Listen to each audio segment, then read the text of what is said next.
নতুন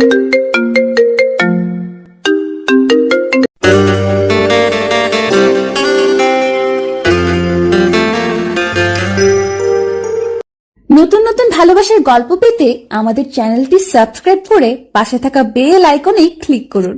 ধন্যবাদ। আমার ইচ্ছে হলে আপনাকে চুমু খাবো, জড়িয়ে ধরবো, মন চাইলে যখন তখন আপনাকে কোলে নিব। আপনি আমায় বাধা দিতে পারবেন না মহুয়া। বাধা দিলেও সেই বাধা আমি মানব না। নেশালো কণ্ঠে রিহান কথাটি বলেই টুকুস করে মহুয়ার চিবুকে শব্দ করে চুমু খেলো। মহুয়া রাগত্ব চিত্তে রিহানের দিকে চাইলো। ছেলেটা তার হাত পা বেঁধেছে দেখে নিহাত এসব সহ্য করতে হচ্ছে। হাত পা দড়ি দিয়ে বাঁধা না থাকলে নির্ঘাত আজ তুলকালাম করে তবেই ছাড়তো মহুয়া। কিরমির কণ্ঠে আওড়ালো মহুয়া। এসব কোন ধরনের পাগলামো রিহান? এতদিন বাড়িতে জ্বালিয়েছেন, এখন আমার অফিসে এসে জ্বালানো শুরু করলেন। আমি অতিষ্ঠ পুরো। হাতের পায়ের দড়িগুলো খুলে দেন বলছি রিহান। আমি তো তাই চাই আপনি অতিষ্ঠ হন, তবেই তো আমার কথা সারাদিন আপনার মনে পড়বে। দড়ি এখন খুলবো না, আগে আমার লোক পানি হ্যান্ডওয়াশ নিয়ে আসবে। আপনি সেই হ্যান্ডওয়াশ পানি দিয়ে হাত ধৌত করবেন, তারপর আপনি এই বাঁধন থেকে ছাড়া পাবেন। আপনি কি পাগল হয়ে গেছেন রিহান? আমার হাত ফকফকা পরিষ্কার। আমি কোন দুঃখে এখন হ্যান্ডওয়াশ দিয়ে হাত ধুতে যাব? কাঠের চেয়ারের সাথে বাঁধা দুই হাত হাতের তালু মেলে ধরলো মহুয়া রিহানের পানে। তার হাতে কোনো ময়লা নেই, একদম ফকফকা পরিষ্কার। ক্লায়েন্টের সাথে হ্যান্ডশেক করার সময় হাতে আপনার ময়লা লেগে গেছে, বিদায় ধুতে হবে হাত। গম্ভীর কণ্ঠ রিহানের। মহুয়ার ভ্রু যুগল কিঞ্চিত কুঁচকে এলো। মহুয়া পেশায় উকিল, যার দরুন ক্লায়েন্টদের আসা যাওয়া তার চেম্বারে আছেই। ভদ্রতার খাতিরে মাঝে মধ্যে ক্লায়েন্টদের সাথে হ্যান্ডশেক করতে হয়। রিহান যখন আজ চেম্বারে উপস্থিত হয়, মহুয়া এক ক্লায়েন্টের সাথে হেসে হ্যান্ডশেক করেছিল, যা দেখে রিহান প্রচন্ড কষ্ট পায়। তবুও নিজেকে কন্ট্রোল করে লোকটার যাওয়ার অপেক্ষায়। লোকটা যাওয়ার সাথে সাথেই হুমড়ি খেয়ে চেম্বারে ঢুকেও সে। রিহানের দলবল দড়ি নিয়ে আসে। রিহান রাগত্ব হয়ে ফট করে মহুয়াকে একটা কাঠের চেয়ারে বসিয়ে দড়ি দিয়ে হাত পা বাঁধে এবং লোকদের নির্দেশ করে হ্যান্ড ওয়াশ পানি নিয়ে আসার জন্য।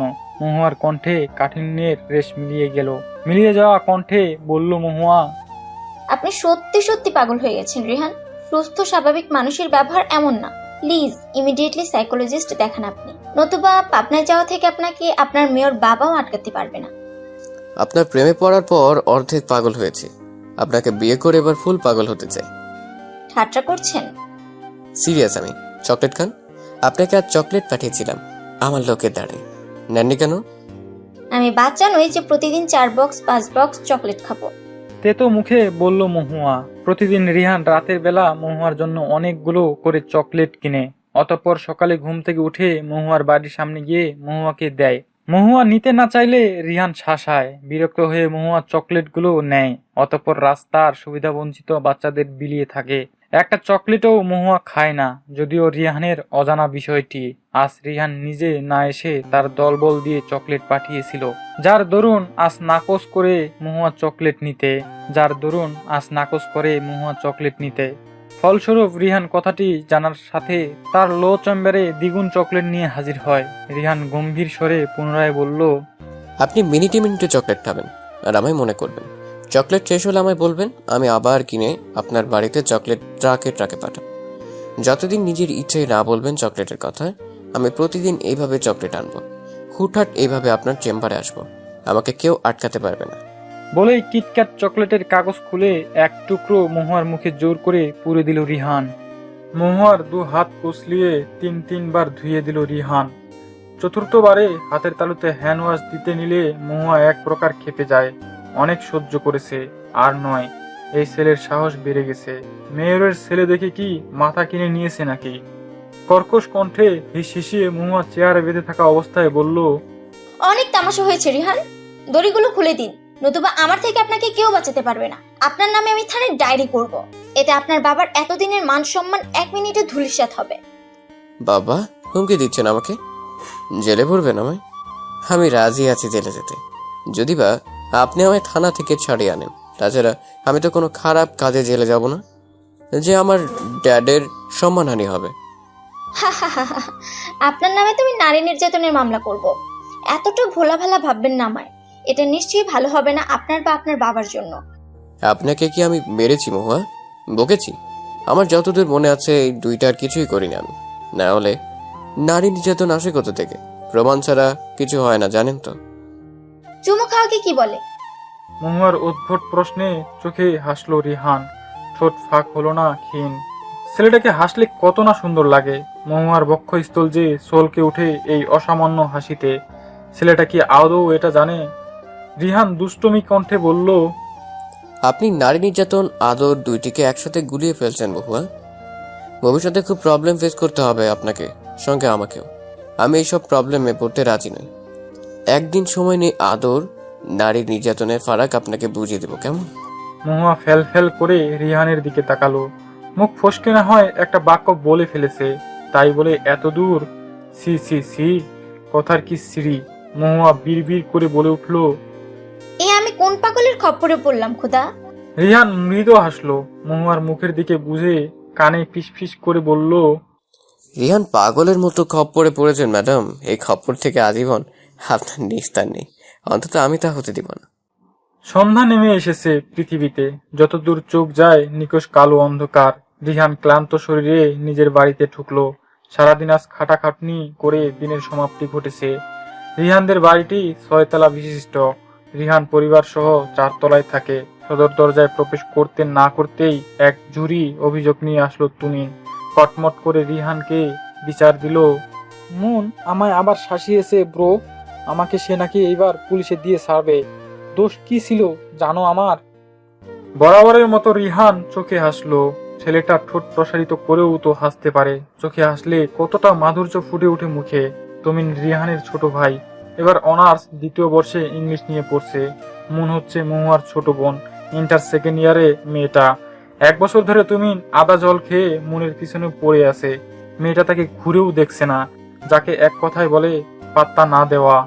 রিহান তুমিনের কাঁধে হাত রেখে তুমিনকে নিয়ে নিজের কক্ষের দিকে ধাবিত হলো। যেতে যেতেই বলল, কি দোষ ছিল তোর? আজ মনের কলেজের সামনে গিয়েছিলাম ব্রো। গিয়ে দেখি মেয়েটা এই গরমের মধ্যে রোদে দাঁড়িয়ে সেটের সামনে ফুচকা খাচ্ছে বান্ধবীদের নিয়ে। তুমি তো জানোই ইদানিং কি গরমটাই পড়ছে। আমি এগিয়ে গিয়ে বললাম, এই গরমে এসব খেতে নেই। মেয়েটা আমার দিকে চোখ গরম করে তাকালো। আমার কথা তো পাত্তাই দিল না, উল্টো বলল, ফুচকা এমন একটা খাবার যে মেয়েরা তাদের বয়ফ্রেন্ড ছেড়ে দেওয়ার ক্ষমতা পর্যন্ত রাখে। আর নেক্সট ডে আমার কাছে হস্তক্ষেপ করার চেষ্টা করলে পুলিশে দেবো আমি তোমায়। দুঃখী কণ্ঠে বলল তুমিন। রিহান মৃদু হাসলো। তুমিন তা দেখে মন খারাপ করে বলল, তুমিও হাসছো ব্রো? কেউ আমার মনের দুঃখ বুঝে না। তুমি প্লিজ মহুয়া ভাবিকে যত দ্রুত সম্ভব বিয়ে করে আমাদের বাড়িতে নিয়ে আসো। আমি তার বোনের নালিশ তাকে করব। রিহানের চোখ মুখের পরিবর্তন ঘটল মুহূর্তে। শরীর থেকে ক্লান্তি চলে গিয়ে ঘিরে ধরলো এক বুক প্রশান্তি। মেয়েটার নাম মহুয়া না হয়ে প্রশান্তি হলেও পারত। তোর ভাবি আর মন এক পাত্রের জল, আমার সারাদিন জালে ছাড়ে। মেয়েদের ফুচকা এতটা পছন্দকর খাবার? হ্যাঁ ব্রো, তুমি তো বিদেশে ছিলে, তাই জানো না। ড্যাড কোথায়? অফিস থেকে এসেছে? 6টায় এসেছে ড্যাড অফিস থেকে। দেখো গিয়ে বাগানে আছে। ড্যাডের সাথে তোমার কিছু কথা আছে, তুমি চলো। রিহান কথাটি বলেই নিজ কক্ষ থেকে বের হয়ে গেল। রিহানের পিছনে তুমিনও এগোতে লাগলো। হট কফি খাচ্ছে মহুয়া নিজের বেলকনিতে দাঁড়িয়ে। শীতল আবহাওয়া এখন। কয়েকদিন ধরে ব্যবসা গরমে অতিষ্ঠ পৃথিবীর মানবী। আজ বিদ্যুৎ চমকাচ্ছে গুড় করে আকাশে। বৃষ্টির দেখা এখনো মিলেনি, হয়তো অন্য কোনো জায়গায় বৃষ্টি হচ্ছে। মহুয়া কফিটুকু শেষ করে নিজের রুমে এলো। একটা জটিল মামলা এসেছে। গাজীপুরের প্রভাবশালী সৈয়দকে এক কৃষক মতিউর নাকি খুন করেছে। তবে কৃষক মতিউর ব্যাকুল হয়ে বলছে সে এই কাজ সে করেনি, কিন্তু তাকেই প্রথম সৈয়দের লাশের পাশে দেখা গিয়েছিল। পাড়া প্রতিবেশীর থেকে জানা গেছে সৈয়দের প্রতি আক্রোশ ছিল অনেক আগে থেকে মতিউরের। একবার সৈয়দের থেকে মতিউর সুদের উপর টাকা নিয়েছিল। সময় মতো টাকা ফেরত দিতে পারেনি বলে মতিউরকে বাবা মা তুলে বকাঝকা করে। সৈয়দের দিকে তেড়ে গিয়ে মতিউর সেদিন মারতে যায়। এইটুকু কাহিনী। আজ এই কাহিনী জটিলতায় ভরে গেছে। মহুয়ার যতদূর মনে হচ্ছে মতিউরকে কেউ ফাঁসানোর চেষ্টা করছে। মহুয়া ঠিক করলো, কাল একবার জয়দেবপুরের জেলখানায় গিয়ে মতিউরের সাথে দেখা করে কথা বলবে প্রথম থেকে। মিথ্যা অপবাদে কিছুতেই মতিউরকে সে শাস্তি পেতে দিবে না। মহিদুল খান বাগানের চেয়ারে বসে কারোর সাথে ফোনে কথা বলছিলেন। রিহান তুমিন দুজনেই ফাঁকা চেয়ারে দখল করে বসলো। ড্যাডের ফোন কাটার অপেক্ষায় রিহান। গুরুত্বপূর্ণ কথা বলার আছে আজ। কয়েক মিনিট পর ফোন কাটলেন মহিদুল। মুঠোফোন টেবিলে রেখে স্বাভাবিকভাবে বললেন, বাড়িতে কখন এসেছো হান? আজকাল তোমার দেখা পাওয়া ব্রাহ্মণ হয়ে চাঁদে হাত দেওয়ার মতো। ব্যস্ত থাকি ড্যাড। গম্ভীর স্বরে বলল রিহান। মহিদুল ভ্রু যুগল কুঁচকে এলো, ললাটে ভাঁজ পড়লো দুখানা। ছেলে কি করে না করে সবই খবর আসে তার কাছে। বড় হয়েছে ছেলে, চাইলেও এখন শাসন করতে পারে না আর। কিছু বলবে তুমি? হ্যাঁ ড্যাড, বলো শুনি। আমার কিছু টাকা লাগবে ড্যাড। কি করবে? ফুচকার দোকান দিব। মৃত স্বরে বলল রিহান। মহিদুল তুমিন ফেল ফেল করে তাকালো রিহানের দিকে। এক প্রকার উচ্চস্বরে মহিদুল বলল, মাথা ঠিক আছে তোমার হান? শিক্ষিত ছেলে হয়ে ফুচকার দোকান দেবে? পড়াশোনা শেষ করিয়েছি তোমার এই জন্য? আমার মান সম্মান নষ্ট করার ফোন দিয়ে গেছো। তোমার মাকে আমি এক্ষুনি ফোন করে বলছি, তার ছেলে পাগল হয়ে গেছে। ড্যাড হাইপার হচ্ছ কেন? আমার কথা সম্পূর্ণ করতে দাও। ফুচকার দোকান তো আমি বাইরে দিব না, বাড়ির ভেতর দেব। আমার দোকানের একজন মাত্র কাস্টমার থাকবে, আর সেটা হলো মহুয়া। মহিদুল আফসোস করে কপালে হাত ঠুকে বললেন, প্রেমে পড়ে এই ছেলের মাথা পুরো গেছে। আল্লাহ আমার ছেলেকে ঠিক করে দাও। জেলখানার বাইরে অপেক্ষারত মহুয়া মূলত মতিউরের সাথে দেখা করতে আসা। মতিউরকে ডেকে আনতে গেছে এক কনস্টেবল। জেলখানার চারপাশে মানুষ আসা যাওয়া করছে। অনেকে জেলখানার বাইরে বসে স্বজনকে দেখার আশায়। দুই একটা আসামিকে হাতে পায়ে শিকল দিয়ে বেঁধে জেলখানার ভিতরে রাখা। মহুয়ার কষ্ট হলো বড্ড কষ্ট তাদের এইভাবে দেখে। কী বা করার, পাপ করলে পাপের শাস্তি যে ভোগ করতে হয়, এইটাই যে নিয়ম আদিকাল থেকে হয়ে আসছে। মতিউর মহুয়ার দিকে এসে জড়ো কণ্ঠে বলল, আসসালামু আলাইকুম আফা। ওয়ালাইকুম আসসালাম। কেমন আছেন চাচা? এই তো আছি আফা, খুনের আসামি হইয়া জেলে পস্তাছি। আপনি কি আমার উকিল? হুম।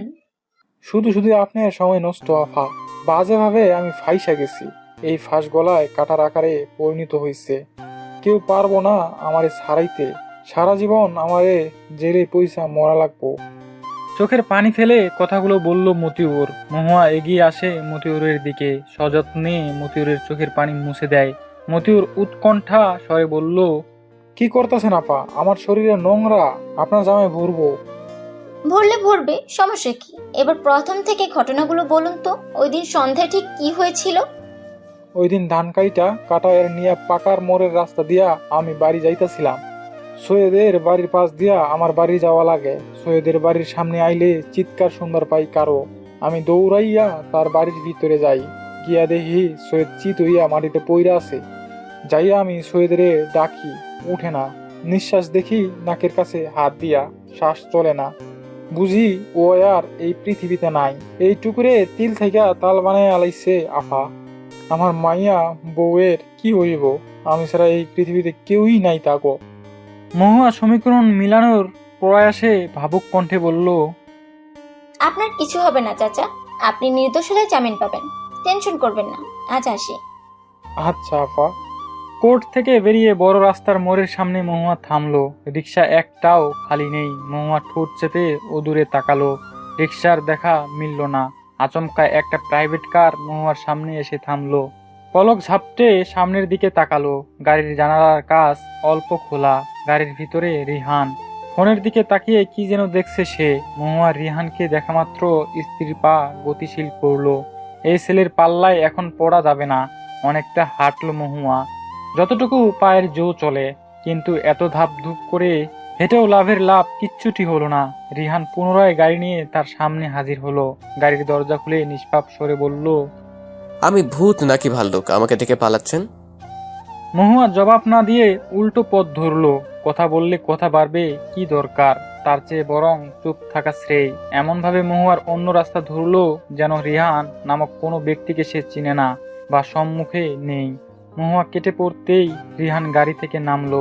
গাড়ির ড্রাইভারকে নির্দেশ করলো তার পিছন পিছন যেন গাড়িটা নিয়ে আসে। তারপর দ্রুত গতিতে মহুয়ার পিছু নিল।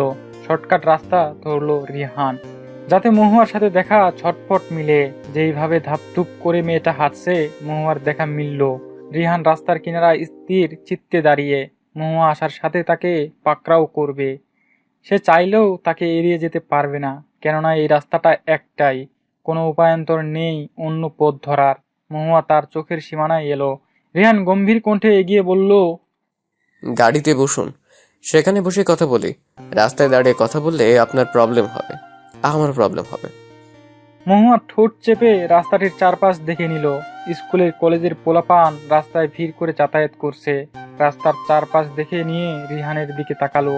মহুয়ার দৃষ্টি অনল লাভায় পরিপূর্ণ।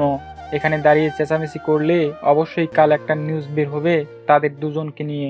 সাংবাদিক বসে থাকে উত পেতে, টকে ঠ করে বানোয়াট গল্প লোটার জন্য। ততক্ষণে গাড়ি এসে থামে দুজনের সামনে। রিহান গাড়ির দিকে এগিয়ে গাড়ির দরজা খুলল, তারপর বলল, গাড়ির ভিতরে প্রবেশ করুন। মহুয়া দ্রুত পায়ে পিছনের সিটে গিয়ে বসলো। রিহান গাড়িতে উঠে দরজা লাগালো। ড্রাইভার গাড়ি চালাতে শুরু করলো।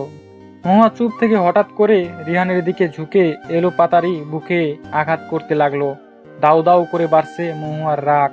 আর কত সহ্য করা যায়? রিহান গম্ভীর তখনও। ড্রাইভার অবাক হয়ে দর্পণে দেখছে, ভয় পাচ্ছে সাথে। তার স্যারের যে রাগ, এই মেয়ের কপালে নির্ঘাত আজ দুঃখ লেখা আছে। ড্রাইভারের ধারণা মিথ্যা প্রমাণ করে দিল রিহান। ঠোঁট প্রসারিত করে হাসলো, মহুয়ার সাথে ঘেঁষে বসলো, তারপর বলল, কারো মার খেয়ে এতটা ভালো লাগা কাজ করে বিশ্বাস করুন, আগে জানতাম না আমি। আপনি না মারলে অভিজ্ঞতা অর্জন সম্ভব হতো না। প্লিজ আর কিছু মারুন তো। মহুয়ার হাত থম মেরে গেল। বিমূলতা সহিত রিহানের দিকে তাকালো। হৃদযন্ত্র দ্রিম দ্রিম শব্দ করছে। কি অসহনীয় যন্ত্রণা! মহুয়া হাত বুক থেকে সরিয়ে নিতে নিলে রিহান খপ করে ধরলো, তারপর বলল, কি হলো, আজ কথা বলছেন না? বাবা কি হলেন নাকি? আপনার মায়ের নাম্বারটা দিন। কেন? বলবো ওনার ছেলেকে ভালো একটা সাইকোলজিস্ট দেখাতে। সাইকোলজিস্ট দিয়ে কিছু হবে না, আপনাকে লাগবে আমার, তবে আমি সুস্থ হব। এখন পিছন করুন তো। পিছনে ঘুরতে যাব কেন? এইভাবে আছি ভালো লাগে না? রিহান তার পিছনে রাখা চিরুনি ডাবল আমলা তেলের বোতল হাতে নিল। মহুয়ার সামনে ধরে বলল, ইউটিউব থেকে বিনুনি করা শিখেছি, এবার দেখবো কতটুকু পারি। তীক্ষ্ণ দৃষ্টিতে তাকিয়ে বলল মহুয়া। বিনুনি করা শিখেছেন ভালো কথা, সেটা আমার উপর প্রয়োগ করার কারণটা কি জানতে পারি? Why not? Because I love you. I want you. ভাঙা রাস্তার ঝাঁকুনিতে মহুয়া না চাইতেও রিহানের সংস্পর্শে এসে গেছে। রিহানের সাথে ঘেঁষে মহুয়া। লোহমায় মহুয়া অপ্রতিভ হয়ে গেল। সঙ্গে সঙ্গে চলন্ত গাড়ি থেকে উঠে কিনারায় গিয়ে সিটে মেরে বসলো। রিহান মৃদু হাসলো। ড্রাইভার ভয়ে ভয়ে গাড়ি চালাচ্ছে। রিহান এমন ভাঙ্গা রাস্তা দিয়ে চলাফেরা করা স্বাচ্ছন্দ্য বোধ করে না, কিন্তু মহুয়া এমন রাস্তা দিয়ে এসেছে যে রাস্তা শেষের দিকে ভাঙ্গা। অন্যদিন হলে রিহান ড্রাইভারকে আচ্ছা মতো ছাড়তো। রিহান এইবার মহুয়ার পাশে ঘেঁষে বসলো, অতঃপর কানে কানে ফিসফিস কণ্ঠে বলল, আপনার ছোঁয়া যদি একটুখানি পাওয়া যায় ভাঙা রাস্তায় এসে, আমি সারা জীবন ভাঙা রাস্তার পথ দিয়ে যাতায়াত করতে রাজি। মহুয়া চোখ রাঙালো, মিনমিন কণ্ঠে বলল, আজ আর আমি একা নেই, ড্রাইভার সাথে আপনার। লোকটা কি ভাববে জানেন? আপনি পাগল। রিহান দুষ্ট স্বরে বলল, আমার সাথে আলাদা সময় কাটাতে যাচ্ছেন? আমায় মুখে বলতে পারেন মহুয়া, ড্রাইভারকে ইঙ্গিত করে বোঝাতে হবে না। মহুয়ার অস্বস্তি বাড়লো। রিহানের থেকে অল্প দূরত্ব রেখে গাড়ির সাথে ঘেঁষে গেল। রিহান আগে ছিল গরু গম্ভীর, কথা এক প্রকার সেকে বলতো। অদরকার কোনো কথা তার মুখে শোনা যেত না, তবে এখন তার মুখে সকল রকমের আজগবি কথাবার্তা শোনা যায়। মহুয়া কণ্ঠে গম্ভীরতা এঁটে বলল, যেমন আপনি তেমন আপনার কথাবার্তা। আমি নামবো, আমি নামিয়ে দিন এবং আমাকে ডিস্টার্ব করা বন্ধ করুন। রিহান মুহূর্তে হাঁক ছাড়লো, বলল ড্রাইভারকে।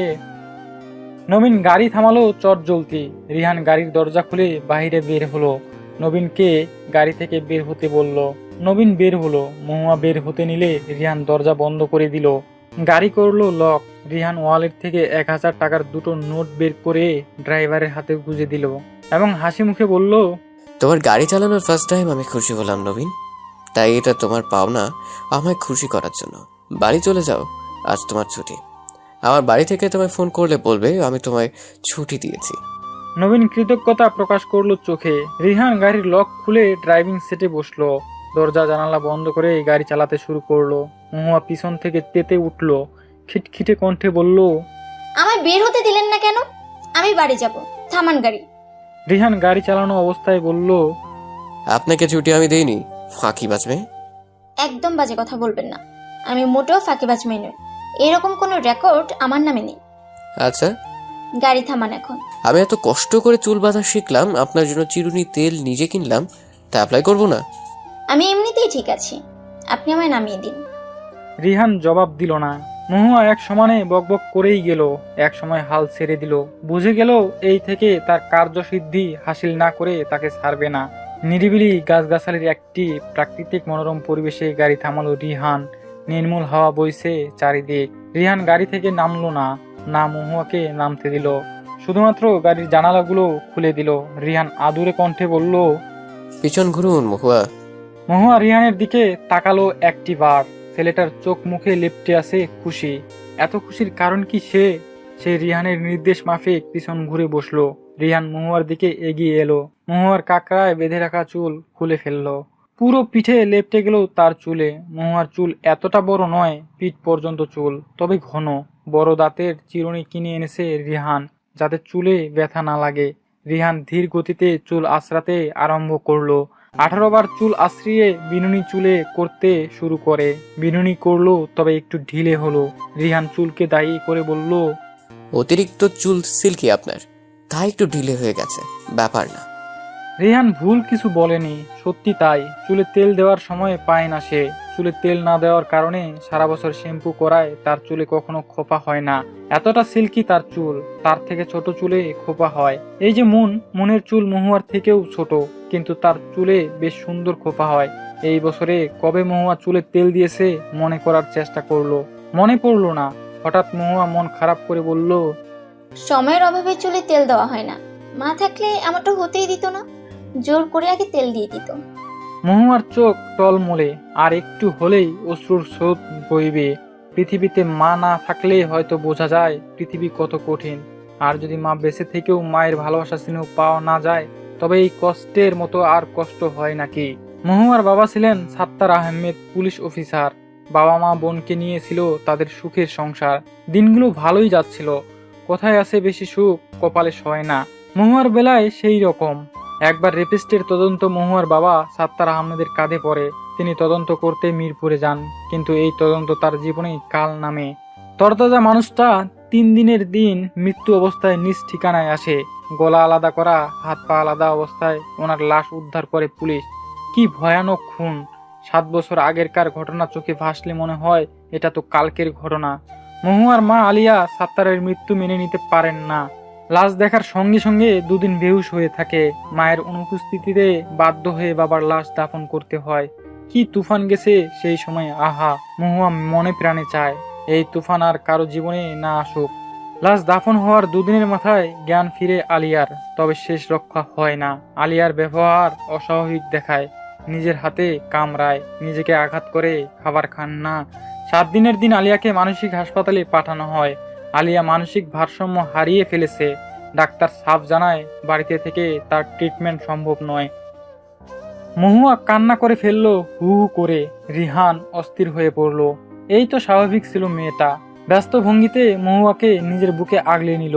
2 হাতের আজলা দিয়ে যত্নে চোখের পানি মুছে দিল। আদুরে কণ্ঠে রিহান শুধালো, আমি আছি তো আপনার জীবনের ছোট ছোট বিষয় খেয়াল রাখার জন্য। আপনার মায়ের মতো না পারলেও আমার দিক থেকে কোনো ত্রুটি থাকবে না মহুয়া। এবার লক্ষ্মী মেয়ের মতো কান্না থামান দেখি। আমার যে বুক জ্বালা পোড়া করছে আপনার কান্নারত চেহারা দেখে। আপনি কি চান আপনার কান্নার অহংকারে আমি ভস্ম হয়ে যাই? মহুয়া এখনো রিহানের বুকে লেপ্টে আছে। ক্রন্দন থামেনি মহুয়ার রিহানের আদুরে কথনে। রিহানের বুকের বাঁ পাশে অসহনীয় যন্ত্রণা হচ্ছে। মেয়েটাকে 1 বছর ধরে সে চিনে। কখনো এইভাবে মেয়েটাকে দেখেনি সে। যদি দেখেছে, কখনো প্রতিবাদী, কখনো ক্রোধিত চোখে মুখে। মহুয়াকে শক্তপোক্ত হাতে নিজের বুকের সাথে চেপে ধরলো রিহান। রিহানের মাথা মহুয়ার কপালে ঠেকিয়ে কানে ফিস ফিস কণ্ঠে বলল, রিহান, এভাবে কান্না করে না শোনা, আমার কষ্ট হয়। কথাটি পূর্ণ কহুরে যেতে মহুয়ার শরীর কেমন যেন করে উঠল। সর্বাঙ্গের লোম মুহূর্তে কাটা দিয়ে উঠল। কান্না থেমে গেল। চোখ হলো অনিমেষ। রিহান মহুয়ার দিকে তাকালো। মহুয়ার ঠোঁট রাঙানো খয়েরি লিপস্টিকে কান্না করার ফলে ঠোঁট কাঁপছে মৃদু। রিহানের ভয়ঙ্কর কিছু বাসনা মাথায় ভর করলো। মুহূর্তে মহুয়াকে আস্তে ধীরে বুক থেকে সরিয়ে সিটে বসলো। পেছনের সিটে থাকা পানির বোতল ঘাড় ঘুরিয়ে এনে বোতলের সিপি খুলে ঠক ঠক করে খেলো। চোখ বন্ধ করলো, নিজেকে কন্ট্রোল করলো, অতঃপর গাড়ি চালাতে আরম্ভ করলো। সকাল 10টা। মহুয়া কাপড় ভাঁজ করে ব্যাগে ঢুকাচ্ছে, মন কাপড় এগিয়ে সাহায্য করছে। ব্যাগ গোছানো শেষ হলে মন নিজের ব্যাগ গুছিয়ে নিল। মতিউরের মামলার তদন্তের জন্য মহুয়া আজ শ্রীপুর যাবে। 7 দিনের সময় নিয়েছে মহুয়া আদালত থেকে। যদিও সকল প্রমাণ মতিউরের বিরুদ্ধে, 2 দিন শ্রীপুর থাকবে মহুয়া। বিশাল বড় ফ্ল্যাটে মহুয়া তার বোনকে নিয়ে থাকে। ফ্ল্যাটটা তাদের নিজেদের। বাবা খুব শখ করে 4তলা ফাউন্ডেশনে দিয়েছিল, কিন্তু বাড়িটি মাত্র 2তলা কমপ্লিট হয়েছে। নিচতলায় মহুয়ারা, ওপরতলা ভাড়াটে। এক ফ্ল্যাটে বোনকে রেখে বাইরে যাবে না মহুয়া, তাই ঠিক করেছে তার বান্ধবী মৌটুসির বাসায় 2টি দিন থাকবে। কলেজেও কাছে হবে। মহুয়া রেডি হলো, নিজ রুম থেকে মুনকে হাঁক ছাড়লো। তোর হয়নি এখনো মন? মুন অন্য রুম থেকে জামা পরে এসে মহুয়ার দিকে পিট করে বলল, জামার চেইনটা লাগিয়ে দে তো আপু। মহুয়া ধীর গতিতে টেনে চেইন লাগিয়ে দিল। বিছানায় রাখা কালো রঙের 2টো ব্যাগ হাতে নিল।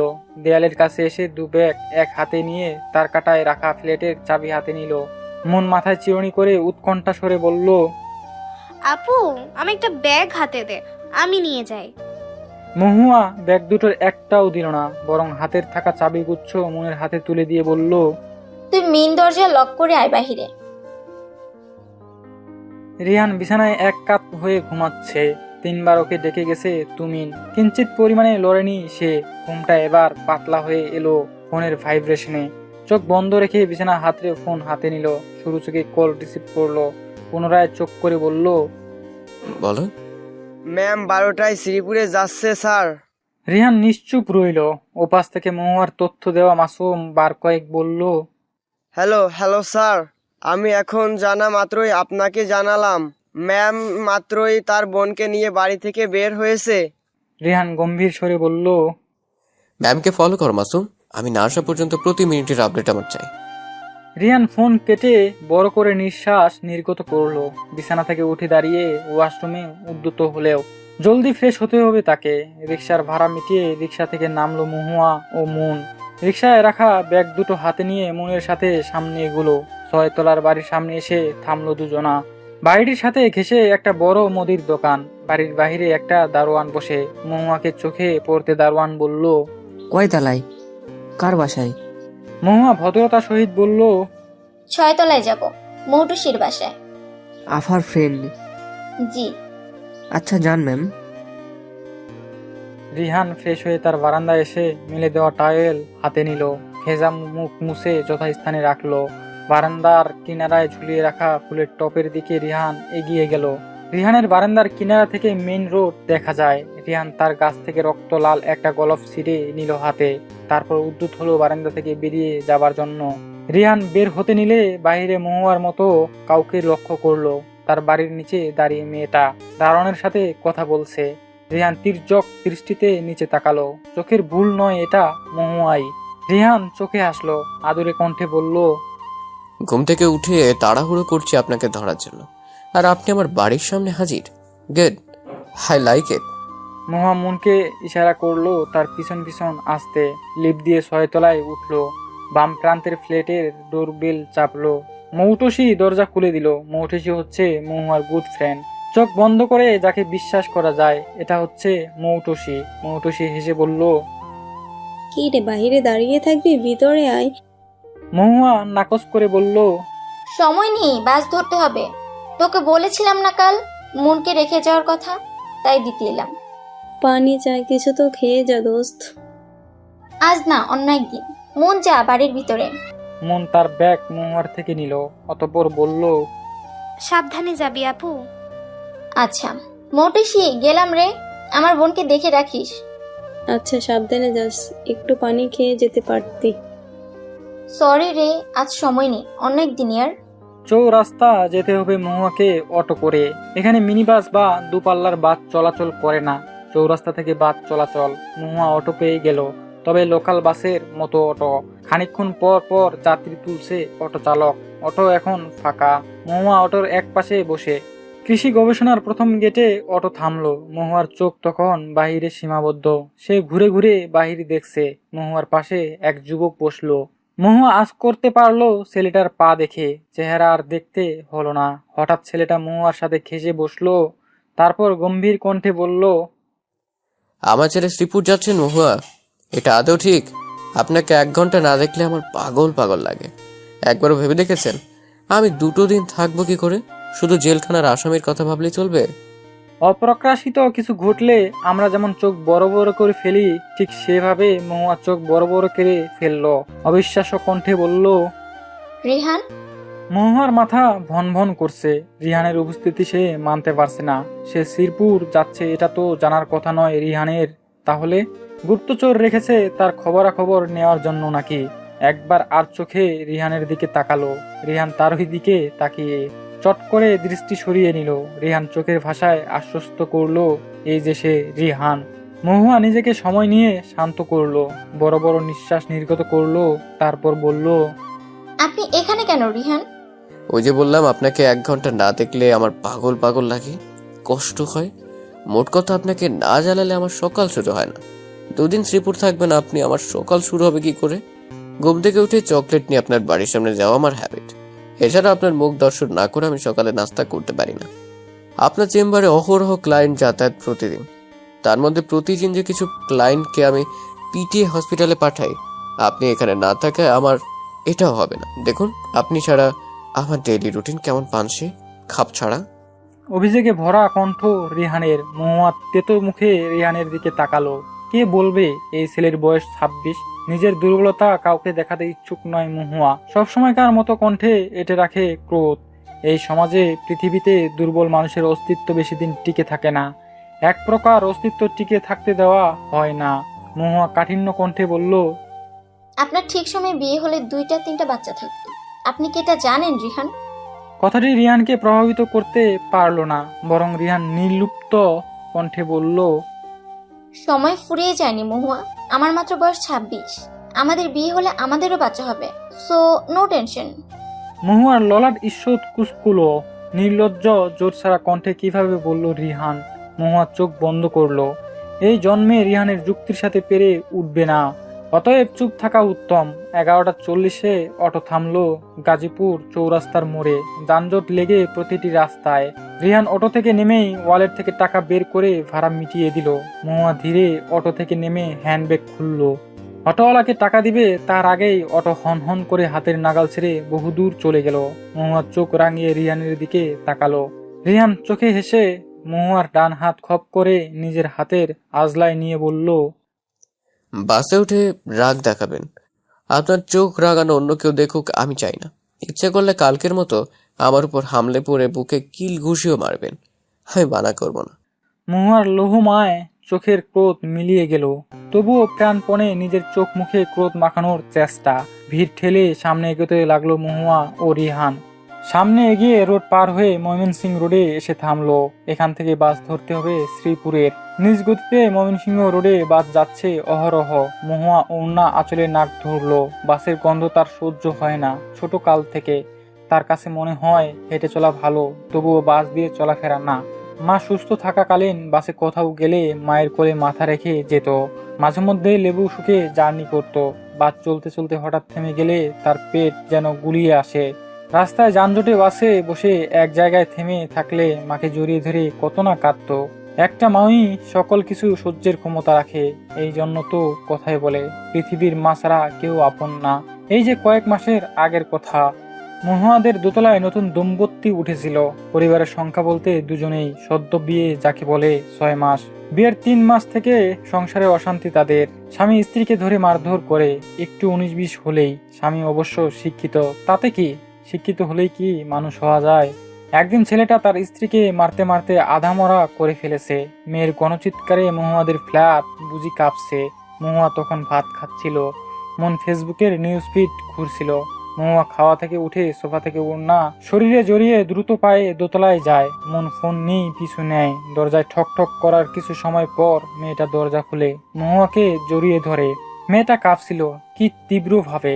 শরীরে দাগ নেই মারার মেয়েটার স্বামী মহিন এমনভাবে তার স্ত্রী তাকিয়াকে মারধর করে, শরীরে কোনো দাগ থাকে না, দেয়ালে মাথায় বাড়ি দেয়, আবার চুলের মুঠি ধরে টানে, গলায় ওড়না পিছিয়ে পিঠে লাথি মারে, কখনো বা বুকে কিল ঘুষি। তাকিয়া কান্নারত অবস্থায় মহুয়াকে সেদিন বলে, আপু, আপনার ফোন হবে? বাড়িতে ফোন দিতাম। মহুয়ার কাছে তখন ফোন ছিল না, তার ফোন তার রুমে। মন ফোন এগিয়ে দিল, মেয়েটা ফোন হাতে নিল, নাম্বার ডায়াল করলে পরপর কেটে দিল। মহুয়ার দিকে ফোন এগিয়ে দিল। মহুয়া তখন বলল, ফোন দাও তোমার পরিবারকে, আমি আছি। আর কতদিন এসব সহ্য করবে? ছেলের জাত হচ্ছে লাইয়ের, একটু লাই পেলে পুনরায় সুযোগ পেয়ে এসব করে। বাড়িতে ফোন দিয়ে কিছু হবে না আপু, কেউ গুরুত্ব দেয় না আমার কথার। কয়েকদিন আগেই তো গেলাম, মা নেই, 2 বছর হলো। মা থাকলে এসব সহ্য করতে হতো না। পৃথিবীতে মা যার নেই তার কেউ নেই আপু। হাউমাউ করে কাঁদে তাকিয়া। মহুয়ার বুকটা সেদিন খা খা করে উঠে। মেয়েটা সত্যি বলেছে, পৃথিবীতে যার মা নেই তার কেউ নাই। একটা বাস থামলো মহুয়ার সম্মুখে। মহুয়া বাসে উঠল। মহুয়ার পিছু পিছু রিহান বাসে উঠল। মহুয়া জানালার সাথে সিটে বসলো। বাস প্রায় ভর্তি। মহুয়ার পাশের সিট এখনো ফিল আপ হয়নি। রিহান হেঁটে মহুয়ার পাশে বসলো। যদিও বা ফিল আপ হতো, রিহান ঠিক উঠাতো কোনো কায়দায়। গাড়ি চলতে শুরু করলো। মহুয়া চুপটি করে জানালার বাইরে তাকালো। মাথা ঘুরছে তার বেশ। মা যদি আজ থাকতো, কোলে মাথা রেখে চোখ বন্ধ করা যেত। দীর্ঘশ্বাস ফেললো মহুয়া। মা তার সাথে না থেকেও খারাপ অভ্যাস ধরিয়ে গেছে। হঠাৎ করে বাস থামতেই মহুয়ার পেট গুলিয়ে এলো। প্রচন্ড পরিমাণে ঘামছে মহুয়া। সূর্য মহুয়ার সাথে সাথে চলছে। রিহান ফট করে মহুয়ার মাথা বুকে ঠেলে নিল। অতঃপর বলল, চোখ বন্ধ করে রাখুন, ভালো লাগবে। কি বুঝদার ছেলেটা, কেমন করে বুঝে গেল তার শরীর খারাপ লাগছে, গা গুলাচ্ছে। মহুয়ার চোখে পানি এলো। প্রত্যেকটা মেয়ে তো এমন একজন পুরুষকে চায়, বলার আগে তার মনের গহীনের অব্যক্ত কথা আপনা আপনি বুঝে ফেলবে। মহুয়ার চোখ বুঝে রিহানের বুকে ঘাপটি মেরে রইল। রিহান তার জিন্সের পকেট থেকে সফেদ রুমাল বের করে চিন্তিত অবস্থায় মহুয়ার ঘেমে একাকার মুখশ্রী মুছে দিতে লাগলো। এদিকে রিহানের শার্ট জুবুথুবু ঘেমে। চোখ মুখের ক্লান্তি দেখে ঠাউর করা যায় ছেলেটার বাসে যাতায়াত খুব একটা নেই। তবুও সামান্য পরিমাণের ভ্রুক্ষেপ নেই রিহানের। মহুয়ার শরীর এখন একটু ঠিক লাগছে। ছোটবেলার বোধাভ্যেস লালন করেই এলো এত দূর। বয়স 23-এ ঠেকলো, তবে স্বভাব 10 বছরের বাচ্চাই রয়ে গেল। রিহান বাসে ওঠা হকারি থেকে ঠান্ডা মোমের বোতল, সরিষা আম, পেয়ারা মাখা, স্প্রাইট কিনলো। মহুয়া বুকে মাথা রেখে চোখ বন্ধ রেখে দুজনের কথাবার্তা শুনছে। ছেলেটা পারেও বটে। মহুয়াকে নিজের বুক থেকে আলগা করে পানির বোতল খুললো রিহান। মহুয়ার পুনরায় মাথা ঘুরতে শুরু করলো। হাতের মুঠোয় পানি ঢেলে মহুয়াকে জানালার দিকে মুখ এনে পানি ছিটিয়ে দিতে নিলে মহুয়া ভরকানো কণ্ঠে বলল, বাসের সিট ভিজে যাবে। কি করছেন? কন্ট্রাক্টর রেগে বাস থেকে দুজনকে নামিয়ে দিবে। এটা আপনার না ভাবলেও চলবে, আমার ব্যাপারটি ভাবতে দিন। মহুয়ার কণ্ঠ মিলিয়ে এলো। ছেলেটা বড্ড একরক্ষা, জেদ বুঝি শরীরের রন্ধ্রে রন্ধ্রে। রিহান আবারও জানালার ধারে মহুয়ার মুখ এনে মুখে পানি দিল বেশ কয়েকবার। পানির ক্ষুদ্র কণা গলদেশ বেয়ে জামার গলা ভিজে গেল, কানের কিনারা ভিজে গেল। রিহান ব্যস্ত হাতে রুমাল দিয়ে মুখ মুছলো, চোখ মুছলো, চুল মুছলো। গলদেশে রুমাল ঠেকাতে নিলে হাত থেমে গেল। মহুয়াকে আদেশ সুরে বলল, বাকিটুকু আপনি নিজ হাতে মুছুন। মহুয়া মুছে নিল। রিহানের কোলে থাকা আম পেয়ারা মাখা পানির বোতল, স্প্রাইট মহুয়ার হাতে এগিয়ে বলল, নিন, কিছু খান, আপনার ভালো লাগবে। মহুয়া রিহানের দিকে তাকালো। চোখ যুগলে আজ ক্রোধ নেই। মহুয়া রিহানের হাত থেকে শুধু পানির বোতল নিল, অতঃপর কয়েক ঢোক খেয়ে নিল। রিহান গম্ভীর সুরে বলল, আমার পেয়ারা মাখা খাবেন না? মহুয়া চোখ মুখ খুঁজে কাঠিন্য কণ্ঠে বলল, না। কেন? কজ আমি প্রেগনেন্ট না। রিহানের চোখ মুখ অস্বাভাবিক হলো। অবাক কণ্ঠে বলল। মহুয়ার দৃষ্টি তীক্ষ্ণ করলো। লজিকটা একেবারে খাপছাড়া হয়ে গেছে। কি হতো যদি এক বাক্যে রিহানকে বলে দিত, আমি খাবো না রিহান। তাহলেই তো হতো। কি দরকার ছিল শুধু শুধু লজিক দেখানোর? মনে মনে মহুয়া নিজেকে গালমন্দ করতে লাগলো। এদিকে বিরক্ত মুখ করে ফেসবুকে চ্যাটিং করছে তুমিন। আর আজ পৃথিবীর সবকিছু বিরক্ত লাগছে। মনকে নিয়ে সে আজ বেশ চিন্তিত। 2 বছর হতে লাগলো মনকে সে পটাতে অর্থাৎ রিলেশনে রাজি করাতে পারলো না। 1 বছর আগে ফোনে কেঁদে ইমোশনাল টোটকা, হসপিটালের ভর্তির মিথ্যা নাটক করে অস্ট্রেলিয়া থেকে রিহানকে বাংলাদেশে আনলো। ভাইয়ের প্রতি তুমিনের বিশ্বাস ছিল তার প্রগাঢ়। ভাই আসলে নিশ্চয়ই কিছু একটা তার জন্য করবে, কিন্তু তার সব আশাতে ঠান্ডা বরফ পানি ঢেলে দেয় রিহান। শ্রীপুর বাঘের বাজারে নামলো মহুয়া ও রিহান। এখান থেকে ডানের রাস্তায় 10 মিনিট হাঁটলেই বঙ্গবন্ধু সাফারি পার্কের দেখা মেলবে। মহুয়া বাঘের বাজারের এক কিনারায় দাঁড়িয়ে হ্যান্ডব্যাগ থেকে ফোন বের করে কল লাগালো তার অ্যাসিস্ট্যান্ট স্বপ্নাকে। স্বপ্নার বোনের বাড়ি এখানে। মহুয়া চেয়েছিল এখানে 2 দিনের জন্য হোটেল বুক করবে, কিন্তু স্বপ্না মহুয়াকে বলে, দিনকাল ভালো না ম্যাম, আমার শ্রীপুরে বোনের বাড়ি, সেখানে বরং আপনি থাকুন 2 দিন, অসুবিধা হবে না, আমি কল করে বলি। সকল কিছু বিবেচনা করে মহুয়া স্বপ্নার প্রস্তাবে রাজি হয়। আজ প্রথমে তার বোনের বাড়ি গিয়ে ফ্রেশ হবে, তারপর তদন্ত করতে বের হবে ভেবে রাখে মহুয়া। রিহানের দিকে এক পলক তাকালো সে না হয় স্বপ্নার বোনের বাড়িতে থাকবে, কিন্তু রিহান ফিরে যাবে কি? স্বপ্না ফোন ধরার সাথে সাথে বলল, 1 ঘন্টা আগে আমার বোনের শাশুড়ি মারা গেছে ম্যাম, সে এখন অবস্থান করছে নীলফামারীতে। মহুয়ার কপালে ভাঁজ পড়লো। মৃত্যু হচ্ছে প্রত্যেকটা মানবীর জন্য ধার্য। একদিন এই পৃথিবীর মায়া ত্যাগ করতেই হবে, এই কথার উপর কিছুই বলা যায় না। মহুয়া ধীর গতিতে বলল, সমস্যা নেই, দেখছি আমি কি করা যায়। মহুয়া ফোন কেটে ব্যাগে ঢুকিয়ে রাখলো। গম্ভীর চিন্তায় মগ্ন থেকে ভাবতে লাগলো কি করবে এখন। 2 দিনের তদন্ত 1 দিনে করে বাড়ি যাবে, তাহলে যে অনেক রাত হবে। দ্বিধা দ্বন্দ্ব থেকে সিদ্ধান্ত নিল আজকে এই তদন্ত শেষ করে বাড়ি যাবে, যত রাতই হোক। রাত এখন 3টা। মহুয়া তার বেডরুমে পায়চারি করছে, মাথায় মগজ দপদপ করছে। শ্রীপুর থেকে 1 ঘন্টা আগে বাসায় ফিরেছে সে। শ্রীপুরে সবটা সময় রিহান তার সঙ্গে ছায়ার মতো ছিল। সারাদিনের এত জার্নির পর রাতে ঘুমানোর কথা থাকলেও সে ঘুমাতে পারছে না। সৈয়দ রহমানের পরিবারের সাথে কথা বলেছে সে আজ সামনাসামনি। বাড়ির কাউকে সন্দেহ না হলেও সৈয়দ রহমানের ছেলে সাব্বিরের উপর মহুয়ার সন্দেহ অঢেল জেগেছে। ছেলেটা আদালতে সাক্ষী দিয়েছিল তার বাবাকে খুন করার দিন সে ঢাকায় গিয়েছিল কাজের সূত্রে, কিন্তু আজ মহুয়া যখন পুনরায় প্রশ্ন তাকে করে, সে বলে বাবার খুনের দিন গাজীপুরে ছিল। 2 রকম কথা। মহুয়ার বিশ্বাস মতিউর নির্দোষ, তাকে ফাঁসানো হচ্ছে। এটা তো হয়ে আসছে বহু যুগ থেকে। খুনি অন্যায় করে পার পেয়ে যায় আর নির্দোষের হয় সশ্রম কারাদণ্ড কিংবা ফাঁসি। কোন দিক থেকে প্রমাণ সংগ্রহ করবে কুল কিনারা আজ মহুয়া খুঁজে পাচ্ছে না। সব জোট বাঁধছে। ফোন বেজে উঠলো মহুয়ার তড়িৎ গতিতে। মহুয়ার ভ্রু কুঁচকে এলো।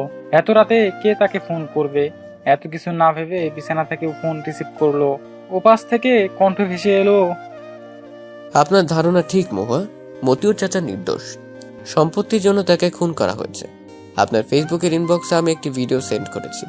আশা করা যায় কেস নিয়ে আপনার আর মাথা ঘামাতে হবে না, আপনার ঘুম নষ্ট করতে হবে। রিহানের কণ্ঠস্বর। মহুয়া কলে থেকেই তার আইডির মেসেঞ্জারে ঢুকলো। 3 মিনিটের একটি ভিডিও। ঘুটঘুটে নিকোষ কালো অন্ধকার রুমে সাব্বির চেয়ারে বাঁধা অবস্থায় বসে আছে।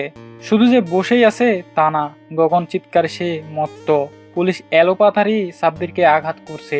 সাব্বির বারংবার আহাজারি করে বলছে আর মারবেন না। পুলিশ বলছে তবে সবটা স্বীকার কর। সাব্বির কোনো মতে কিছুই স্বীকার করছে না। পুলিশ ক্রোধিত চোখ মুখে পুনরায় তাকে প্রহার করলো। সাব্বির চিৎকার করে বলল, আমি আমার বাবাকে মেরেছি। হ্যাঁ, আমি সৈয়দ রহমানকে আমি খুন করেছি। তিনি সম্পদের ভাগ কিছুতেই দিতে রাজি হচ্ছিলেন না, তাই গলা টিপে মেরে দেই যাতে সে মরার পর জমাজমি ভাগাভাগি হয়। সে বেঁচে থাকলে এটা কিছুতেই সম্ভব হতো না। এতটুকু ভিডিও, তবুও মহুয়ার উষ্ঠে ফুটে উঠল প্রাণোচ্ছল হাসি। চোখে মুখে চিন্তার ছাপ মুহূর্তেই গায়েব হলো। একটা পরিবার বেঁচে যাবে, মতিউর বেকসুর খালাস পাবে। এর থেকে আনন্দের কিছু হয় নাকি?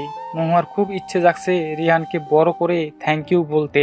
এখন অবশ্য লজ্জাও লাগছে। ছেলেটার সাথে সে কখনো সুন্দর করে দুটো মিষ্টি কণ্ঠে কথা বলেনি। যতবার বলেছে গম্ভীর কটমট ক্রোধ সরে। ক্রোধের দেখা আজ মিলছে না মহুয়ার। না হলে কটমট করে গম্ভীর কণ্ঠে শোধানো যেত। Thank you. মহুয়ার উষ্টের 2 প্রান্ত প্রসারিত হলো। কারণ ছাড়া মহুয়া আজ হাসছে চওড়া হাসি। গালের দুদিক আজ লাল আভা ছাড়াচ্ছে। মহুয়া ফোন কানে রেখে আয়নার সামনে গেল। তার আজ ভীষণ লজ্জা লাগছে। কারণ কি রিহান নিজের মনের গোপন মোলায়েম সত্তাকে মহুয়া লুকায়িত করে রিহানকে কাট কাট কণ্ঠে বলল, এত রাতে ফোন করেছেন কেন? ঘুম নেই? সারাদিন কি মাছির মতো ভনভন করতে হবে? রিহান শব্দ করে হেসে উঠল। এত রাতে এই হাসির আওয়াজ শুনলে যে কেউ ধরে নেবে রাতে ভূত হাসছে। মহুয়ার কাট কাট কণ্ঠ মুহূর্তেই মিলিয়ে এলো। সে আবারও কঠিন মানবী হওয়ার প্রয়াস করলো, বলতে চাইলো, এইভাবে হাসবেন না, মাথায় পেইন হয়। তবে তার কাঠখোর রিহানের হাসিতে পুরে অঙ্গার হলো। এত মাধুর্যে ঠাসা হাসিকে কি কটু কথা বলা যায়? যায় না। মহুয়ার সব ক্রোধ হাওয়ায় মিশে গেল। কণ্ঠে এলো শীতলতা। শীতল কণ্ঠে বলল, অনেক রাত হয়েছে, ঘুমান, আর আমাকেও ঘুমাতে দিন। এই প্রথম রিহানকে এত শীতল স্বরে মহুয়া কিছু বলল। রিহানের বুক দ্রিম দ্রিম শব্দ করে উঠল। রিহান বুকের বাঁ পাশে হাত রেখে বলল, আপনি আমার কবে হবেন মহুয়া? মহুয়ার হৃদযন্ত্রের ক্রিয়ার গতি বেড়ে গেল। ধপাস ধপাস শব্দ করছে। বারংবার রিহানের কথায় লজ্জায় মিলিয়ে যাচ্ছে। মুস্কি মুস্কি হাসছে, গালে লাল আভা ছড়াচ্ছে। এটা কি প্রেমে পড়ার প্রথম ধাপ? মহুয়ার আশঙ্কা হলো রিহান নামক মানবের প্রেমে কি অবশেষে পড়েই গেল? তাহলে তো ভয়ঙ্কর ব্যাপার স্যাপার।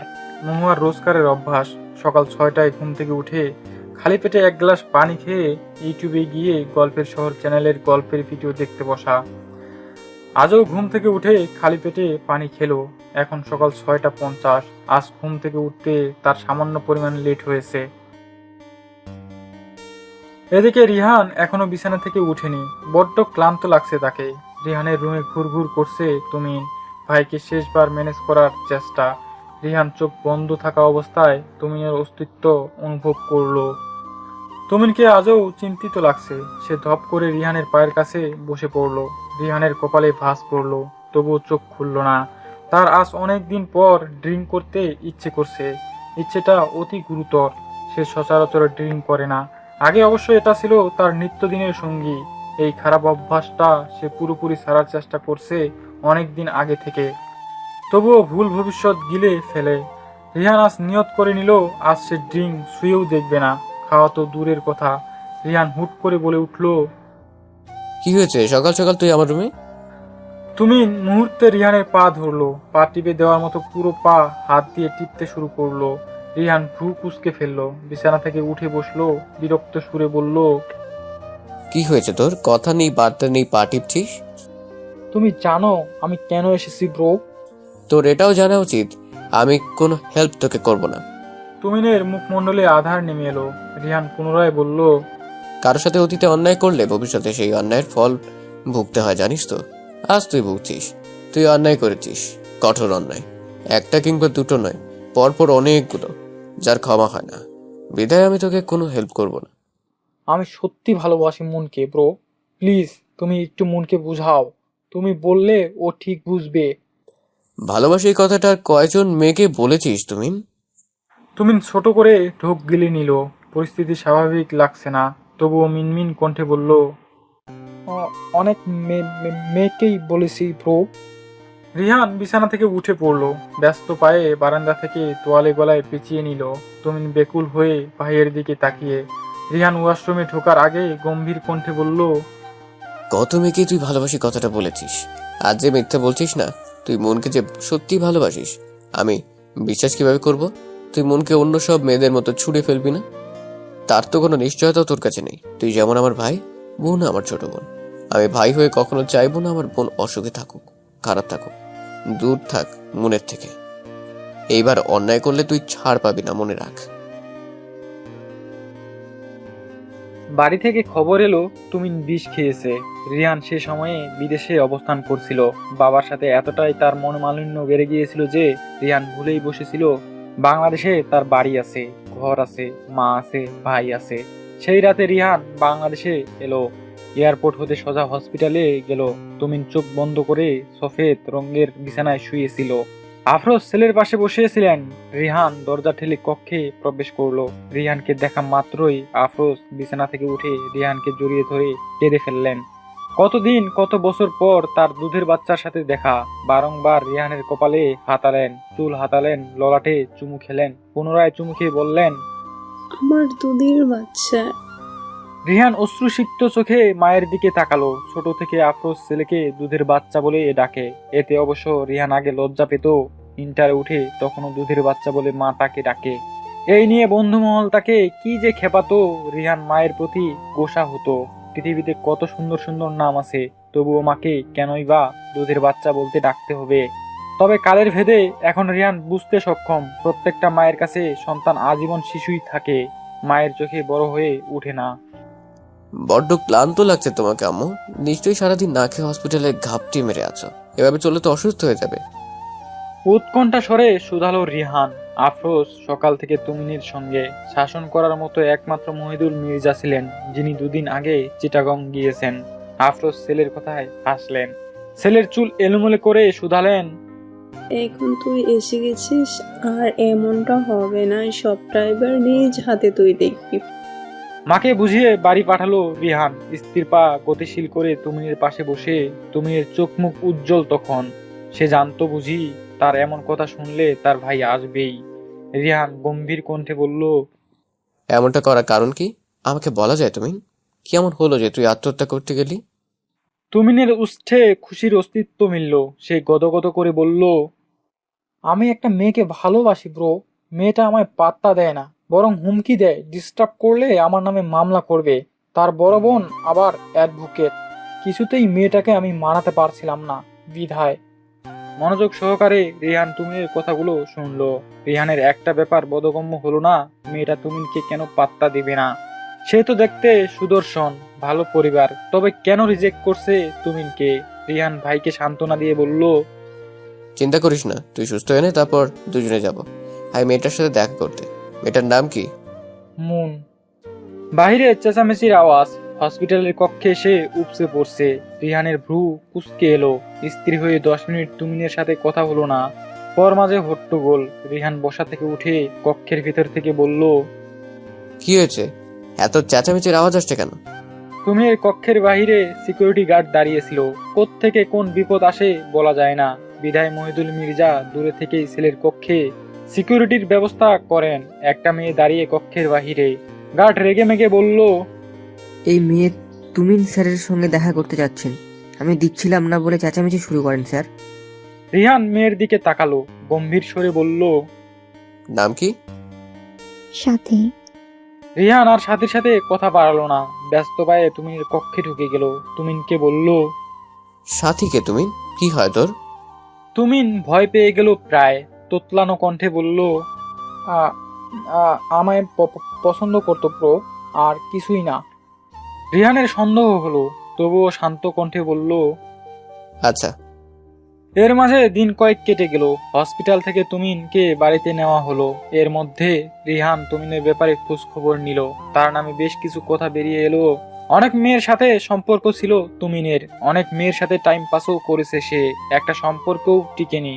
সাথী তার এক্স গার্লফ্রেন্ড। মেয়েটা তুমিনকে ভালোবাসতো, তবে শেষ অবধি রিলেশন টিকে না। তবে গত 1 বছর থেকে তুমিন এসবে নেই। ভালো সংবাদ, রিহান এটাও জেনে গেল তুমিন আত্মহত্যা করার চেষ্টা করেনি। সে মিথ্যা নাটক করেছে তাকে বাংলাদেশে আনার জন্য। রিহানের রাগ করার হলেও রাগ করে না। তুমিনের মাঝে ভালো লক্ষণের দেখা মিলেছে। হয়তো মনের মাধ্যমেই তুমির জীবনে সুন্দর পরিবর্তন ঘটবে। তুমিনের সঙ্গে বের হলো রিহান। এমন হাবভাব তুমিনের ব্যাপারে সে কিছু জানে না। রিহানের ইচ্ছে সে মনকে নিজ চোখে দেখবে, দেখা উচিত। যে মেয়ে তার ভাইকে বাজাচ্ছে এইভাবে, তার সাথে দেখা না করে থাকা যায় আদৌ? মনের দেখা মিলল স্কুল গেটে। পাশে তার এক মেয়ে হাত ধরে। স্কুল ছুটির টাইম। সারি সারি ছেলে মেয়ে বের হচ্ছে স্কুল থেকে। রিহান গম্ভীর হয়ে চারদিক অবলোকন করে। তার ভাই বাচ্চা একটা মেয়ের প্রেমে পড়লো। স্কুল দেখে বুঝে গেল অল্প বয়স, তাই হয়তো মেয়েটা তুমিনকে প্রাধান্য দিচ্ছে না। মন সবে গেট থেকে বের হচ্ছিল। তুমিনকে দেখা মাত্র তার বড় বোন মহুয়াকে ফট করে বলল, আপু আপু দেখ, এই ছেলেই প্রতিদিন আমায় ডিস্টার্ব করে। জানো কি বলে? সে বলে সে নাকি আমায় ভালোবাসে। আমায় নাকি সে ভালোবাসে? কথাটা উল্টে বলল মন। ভয়ে তুমিন ভাইয়ের পিছনে লুকালো। মহুয়া হন হন করে রিহানের পানি এলো। নাক কাঁপছে তার মৃদু। কটমট করে মহুয়া বলল, লজ্জা করে না? যে বয়সে বিয়ে করে সংসার করার কথা, সেই বয়সে আপনি আমার বোনকে উপতত্ত্ব করেন? বেয়াদব ছেলে। রিহানের ললাটে ভাঁজ পড়লো। মন যখন হাত দিয়ে তুমিনকে ইশারা করে, রিহান ছিল তুমিনের পিছনের দিকটায়। তুমিন সরে যেতে রিহানকে তুমিন ভেবে বসে মহুয়া। অপলক চোখে মহুয়ার দিকে তাকিয়ে থাকে রিহান।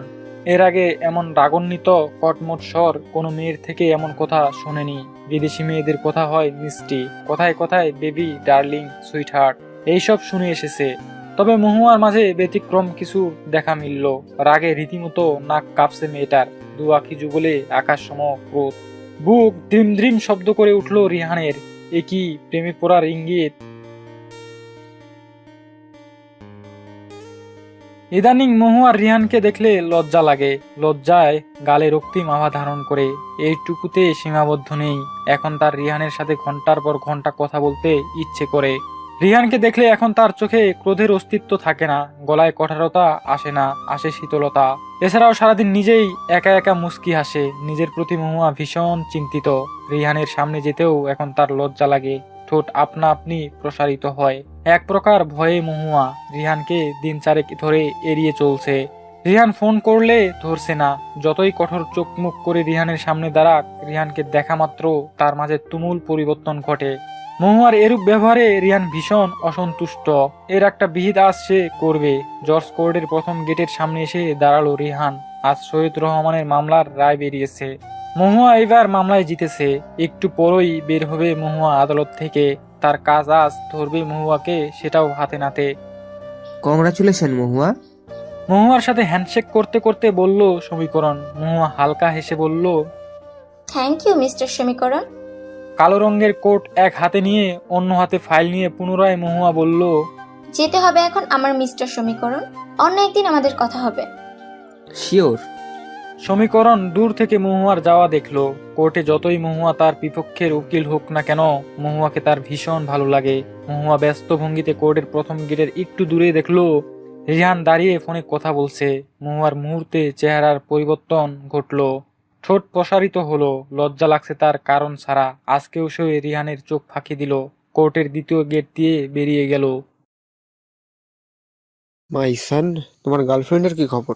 বলল মহিদুল। চ্যাপ্টা বোতল থেকে এক গ্লাস হুইস্কি নিয়ে পুনরায় পান করলো মহিদুল মির্জা।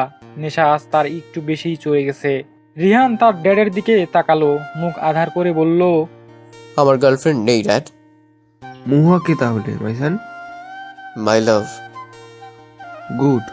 তা কবে বিয়ে করছো, কিছু ভেবেছো? সময় হলে করবো ড্যাড। রিহান চেয়ার ঠেলে উঠে দাঁড়ালো। মাথা তার ঘুরছে, স্থির পায়ে দাঁড়িয়ে থাকতে পারছে না, ধুলাঢুলি করছে। টেবিলে থাকা ফোন জিন্সের প্যাকেটে ঢুকিয়ে নিল। তুমিন ব্যস্ত পায়ে এসে রিহানকে ধরে বলল, কোথায় যাচ্ছ ব্রো এই অবস্থায়? তুমি ড্রাং। তোর ভাবির কাছে আজ একটা হেস্ত করেই ছাড়বো। ছাড় আমায়, যেতে দে। এইভাবে তো যেতে পারবে না, অনেক রাত হয়েছে। কালকে না হয় যেও। আমি এখনই যাব, হোক রাত, আই ডোন্ট কেয়ার।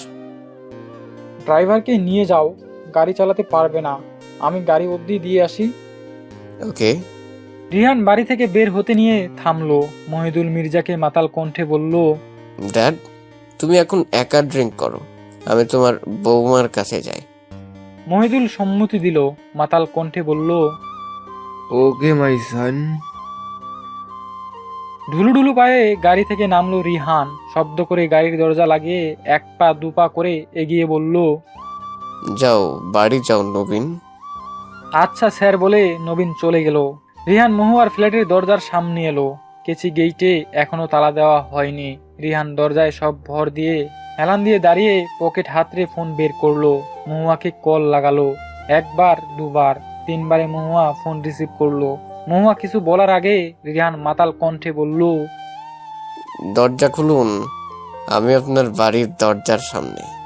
দরজা না খুললে আজ দরজা ভেঙে আপনার বাড়িতে ঢুকবো। মহুয়া বিছানা থেকে উঠে বসলো। চোখ কষলে অবাক স্বরে বলল, এত রাতে আপনি আমার বাসার সামনে কি করছেন? রিহান প্রতি উত্তর দিল না, টপ করে ফোন কেটে দিল। মহুয়া কোনো দিশা না পেয়ে বিছানা থেকে উঠে সদর দরজায় এলো। দরজা খুললো। রিহান সঙ্গে সঙ্গে বাড়ির ভিতর হুমড়ি খেয়ে ঢুকে গেল। এলোমেলো পায়ে দরজার সিটকিরি লাগালো। মহুয়া বড় বড় চোখ করে রিহানকে দেখছে। চুল এলোমেলো, সাদা শার্টের ইন নষ্ট হয়ে গেছে। চোখ জোড়া ঘোলাটে। মহুয়ার আজ ভয় লাগছে। পাশের ঘরে মন ঘুমিয়ে একটু যদি আজ করতে পারে, যতই হোক বড় বোন সে। রিহানকে কোনো গন্ডগোল করার আগে রিহানের হাত মহুয়া ধরে টেনে নিজের রুমে নিয়ে গেল, দরজা লাগালো, কণ্ঠে কঠোরতা এনে বলল, মদ খেয়েছেন? রিহান মহুয়ার দিকে গভীর দৃষ্টিতে তাকালো, মহুয়ার দিকে এগিয়ে বলল, মদ খাইনি তো, ড্রিঙ্ক করেছি। হাতের আঙ্গুল দিয়ে দেখালো কতটুকু খেয়েছে। মহুয়া কঠোর চোখ মুখ করে থাকলেও রিহানের জবাবে ঠোঁট প্রসারিত হলো। রিহান মহুয়ার অতি নিকটে এলো। মহুয়া বিচলিত হয়ে সরতে নিল। তার আগে রিহান মহুয়াকে ধরে ফেললো, নিজের সাথে মহুয়াকে চেপে ধরলো, কৌতূহল স্বরে বলল, একটা চুমু খাই? তোমার একটা চুমু খেলে তুমি কি খুব রাগ করবে মহুয়া? ফ্যাল ফ্যাল চোখে মহুয়া রিহানের দিকে তাকালো। রিহানও তার ওই দিকে তাকিয়ে মহুয়া ফিট কণ্ঠে কিছু আওড়াতে নিল। তবে আওড়ানোর আগে রিহানের উষ্ঠদয় মহুয়ার অধর ছুঁয়ে ফেললো। মহুয়ার সম্রাঙ্গ কম্পিত হলো। রিহান উন্মাদের মতো মহুয়ার অধরে গভীর স্পর্শ এঁকে দিতে লাগলো। মহুয়া কম্পিত হাতে রিহানকে দূরে সরানোর চেষ্টা করেও পারল না।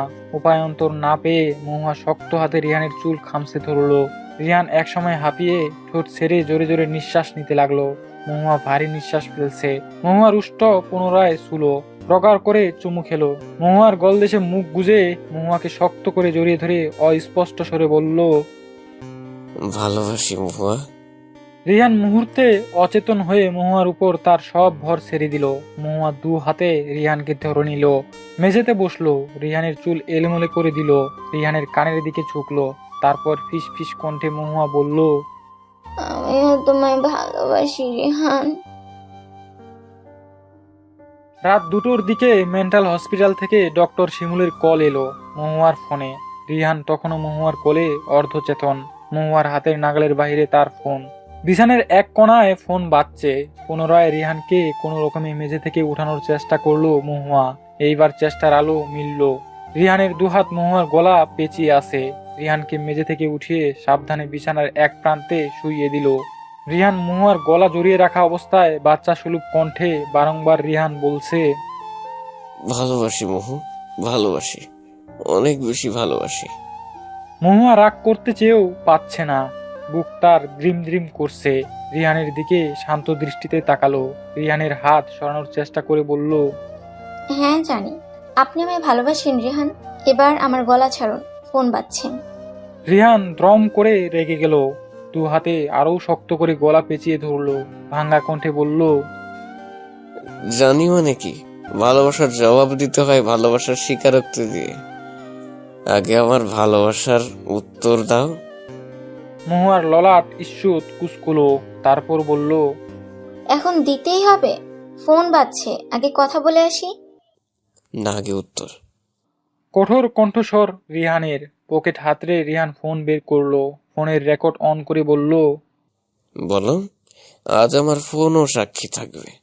যদি কখনো অস্বীকার করো, বলো প্রমাণ দাও, তখন আমি তোমার ভয়েস রেকর্ড শোনাবো। রিহানের পাগলামো উপনায় মহুয়া মুস্কি হাসলো। মহুয়া চেষ্টা করলো কণ্ঠে কঠোরতা আনতে, তবু আজ পেরে উঠছে না। আমতা আমতা করে বলল মহুয়া, আমি আপনাকে ভালোবাসি রিহান। রিহান দৃঢ় দৃষ্টি মহুয়ার পানে নিবেদন করলো। ধমক সুরে বলল, আপনাকে কি? হ্যাঁ, আপনাকে কি? তুমি বলো। এবারে মহুয়ার লজ্জা লাগছে। সে হুট করে হাতের আজলায় রিহানের দুই চোখ ঢাকলো। রিহান উৎকণ্ঠা স্বরে বলল, কি করছো? মহুয়া প্রতি উত্তরে কিছু না বলে চোখ ধরেই রিহানের কানের দিকে ঝুঁকে ফিস ফিস কণ্ঠে ধীরে ধীরে বলল, আমিও তোমায় ভালোবাসি রিহান। রিহান চোখে আসলো। অষ্টের দু প্রান্ত প্রসারিত হলো। মনের প্রশান্তিতে বুক শীতল হয়ে এলো। আহ্লাদি স্বরে বলল, তুমি কি আরেকবার বলবে এই কয়েকটা শব্দ মহু? মহুয়া রিহানের চোখের বাঁধন সরিয়ে দিল।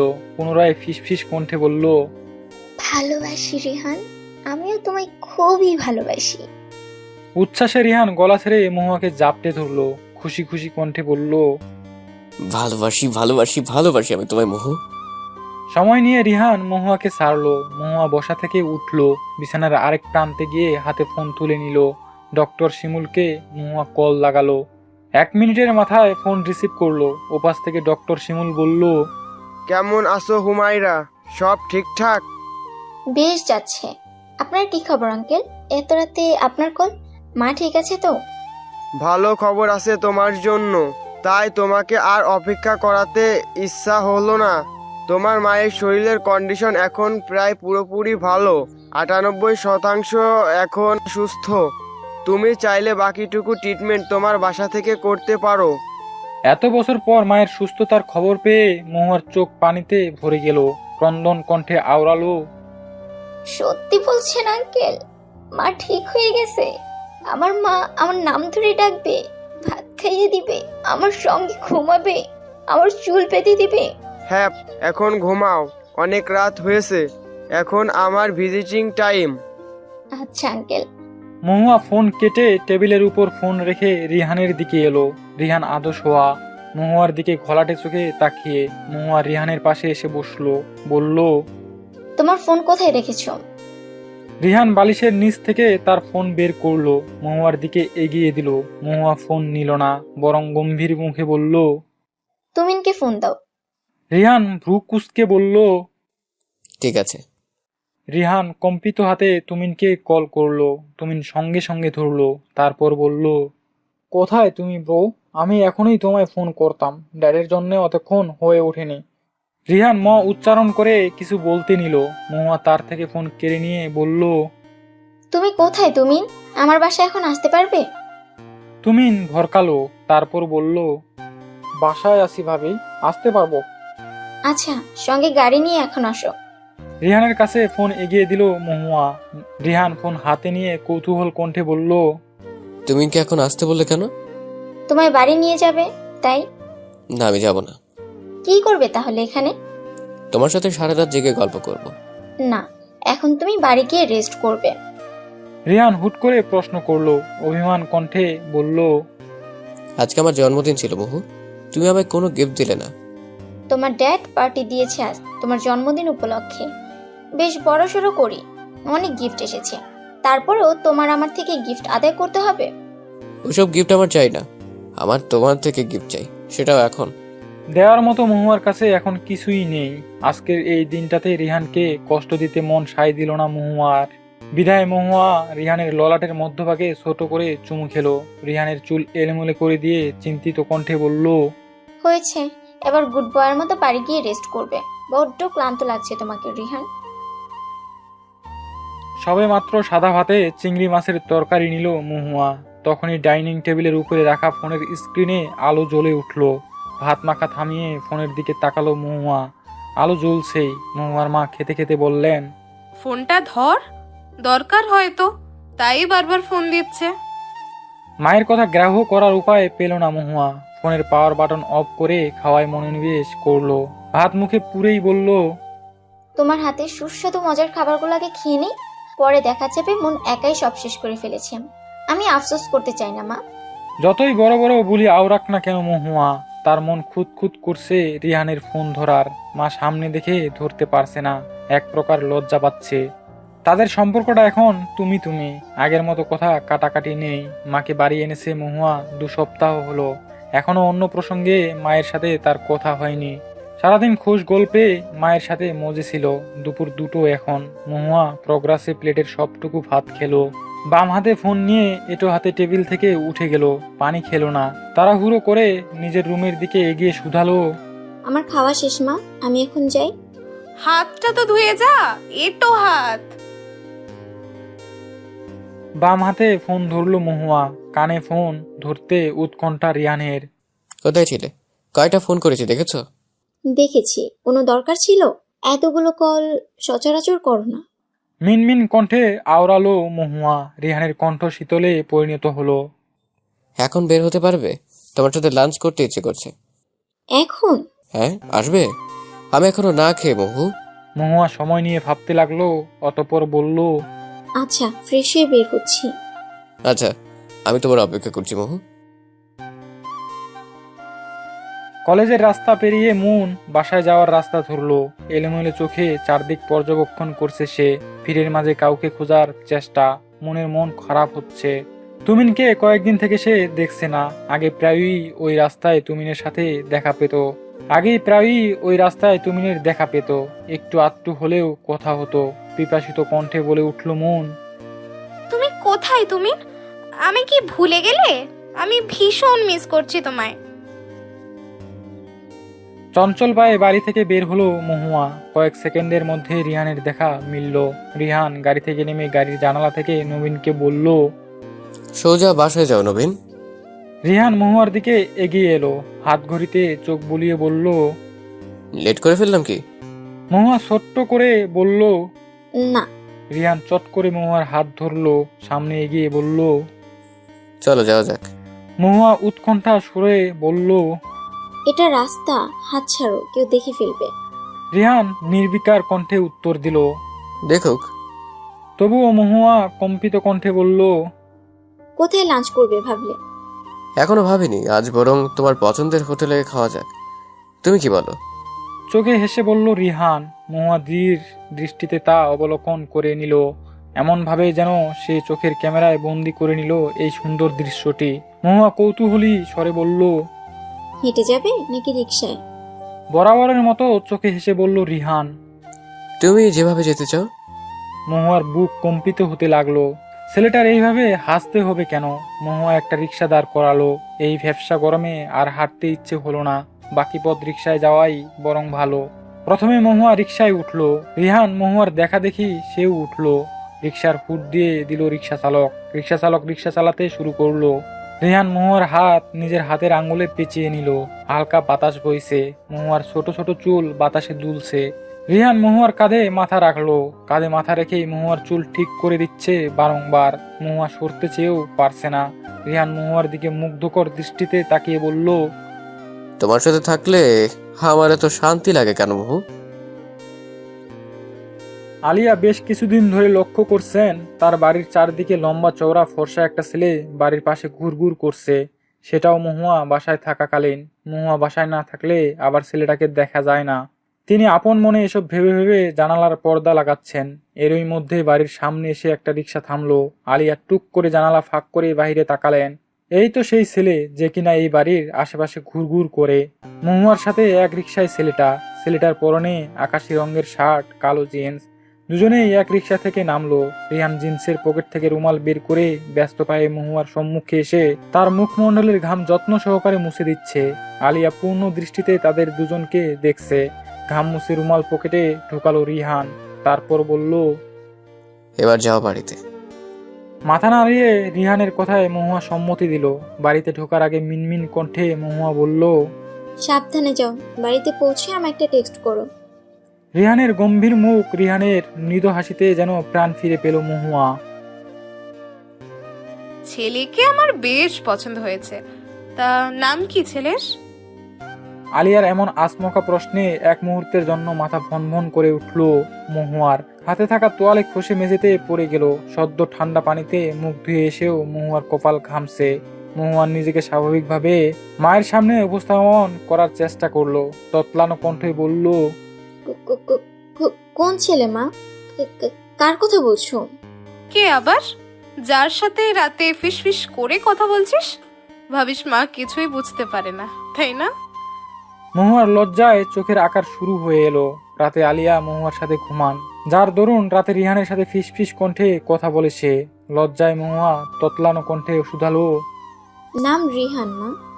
আলিয়ার হাসি মুখ কেমন যেন নেতিয়ে গেল মহুয়ার কথা শুনে। ললাট কুঁচকে এলো ঈষৎ। গম্ভীর স্বরে বলল। ছেলের বাবার নাম কি? মুহিদুল মির্জা। আলিয়া আলু কাটা থামিয়ে ফেললো মুহূর্তেই। মুখে নেমে এলো আধার, চোখে পানি এলো, কণ্ঠ কম্পিত হতে লাগলো। মেয়েকে আজ অনেক কড়া কথা শোনাতে ইচ্ছে করলো আলিয়ার।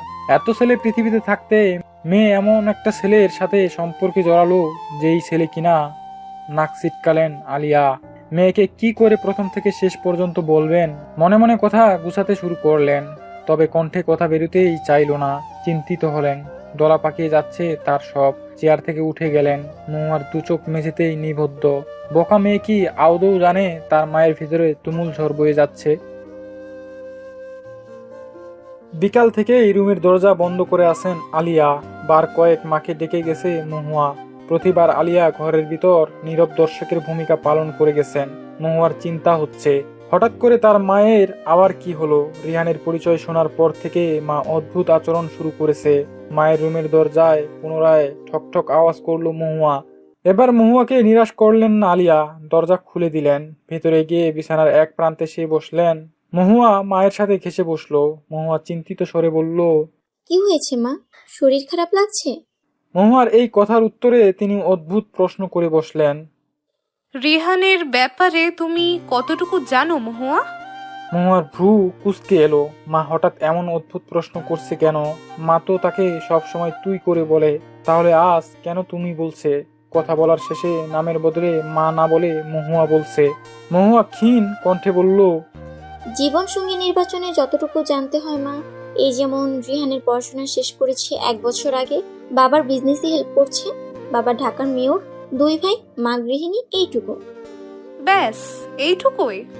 মায়ের দিকে পূর্ণ দৃষ্টিতে তাকালো মহুয়া। মাকে আজ তার রহস্যময়ী নারী মনে হচ্ছে। কথার মধ্যে যেন রয়েছে কত পেঁচ, কত কাহিনী লুকিয়ে।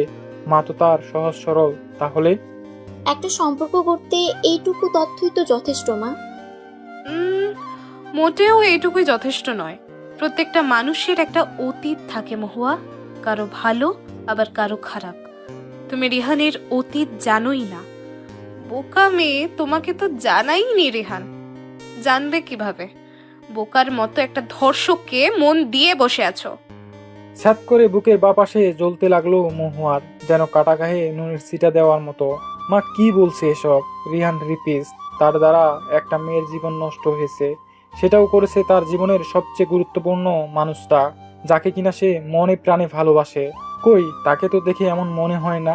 মহুয়ার বুক কাঁপতে লাগলো, চোখের অশ্রুদানা নিজের অস্তিত্বে ফুটে উঠতে লাগলো, মাথা ঘুরতে লাগলো। বিছানা থেকে পড়ে যেতে নিল দ্রুত গতিতে। দুহাতে বিছানার চাদর খামছে ধরলো মহুয়া। তার এত কষ্ট হচ্ছে কেন? আলিয়া নির্বিকার চিত্তে বসে আছে। নিঃশ্বাস নিতে কষ্ট হচ্ছে মহুয়ার। জল থেকে মাছকে ডাঙ্গায় রাখলে মাছ যেরকম ভাবে ছটফট করে, মহুয়াও সেই রকম ভাবে ছটফট করছে। প্রায় অতি কষ্টে বলল, কি বলছো মা? তুমি ফান করছো তাই না আমার সাথে? প্লিজ বলো, এটা ফান মা। আলিয়া নরম হলেন না। মেয়ের জীবন সে নষ্ট করতে পারে না। রিহান একটা মেয়ের জীবন নষ্ট করেছে 7 বছর আগে। সে বললেই এই চিরসত্য মিথ্যা হবে না। মেয়ের যতই কষ্ট হোক বলতে হবে তাকে, সে বলবে। তিনি পুনরায় কঠিন কণ্ঠে বললেন, এটাই সত্য মহুয়া। সে একজন রেপিস্ট। একটা মেয়ের জীবন নষ্ট করেছে সে। যখন সেই মেয়ে মামলা করে, রিহান বিদেশে পালিয়ে যায়। মজার ব্যাপার কি জানো? তোমার বাবার উপর এই রেপের তদন্তের ভার পড়েছিল। এটাই তোমার বাবার জীবনের শেষ তদন্ত ছিল। তোমার বাবা এই তদন্ত করতে গিয়েই খুব বাজে ভাবে খুন হয়েছিল। তুমি ভুল চয়েস করেছো মহুয়া।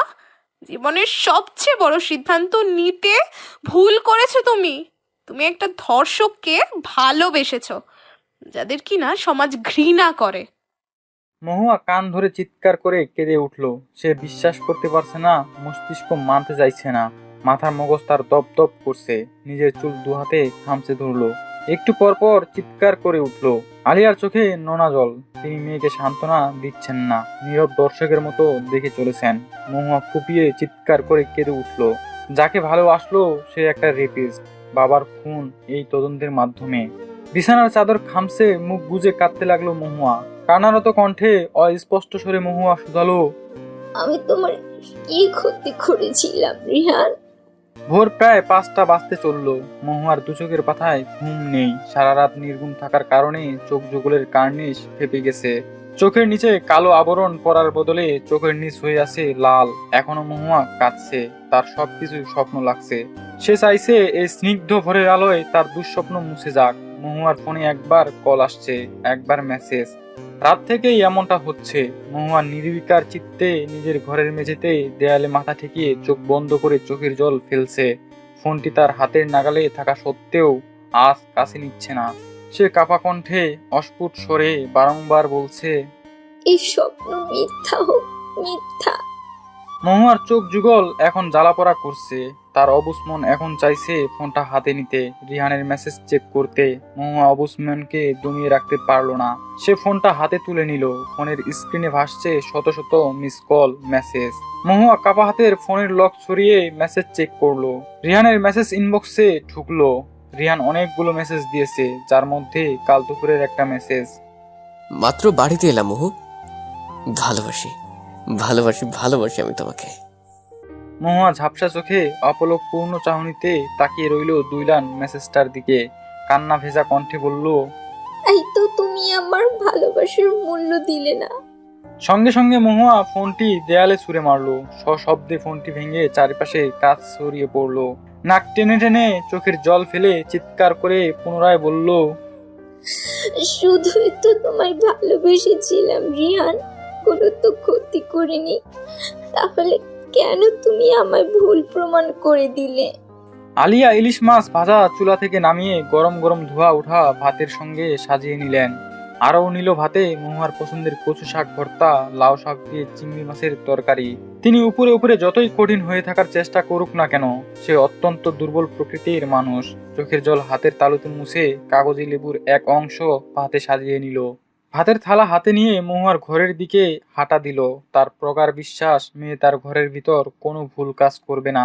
তার মেয়ে শক্ত মেরুর, তাইতে এমন পরিস্থিতিতেও মেয়েকে একা একটা রুমে সারা রাত কাটাতে দিয়েছে। ডান হাতে ভাতের থালা নিয়ে বাম হাতে দুয়ারে করাঘাত করলেন আলিয়া। দরজার ঠকঠক শব্দে মহুয়ার বন্ধ ভেজা নেত্রপল্লব মেলল। আঁখি যুগলের কার্নিশে এক দানা নোনা পানি নিজের অস্তিত্বে মুখে ছড়িয়ে গেল। নাক টেনে হাতের আজলায় চোখের পানি মুছে নিল।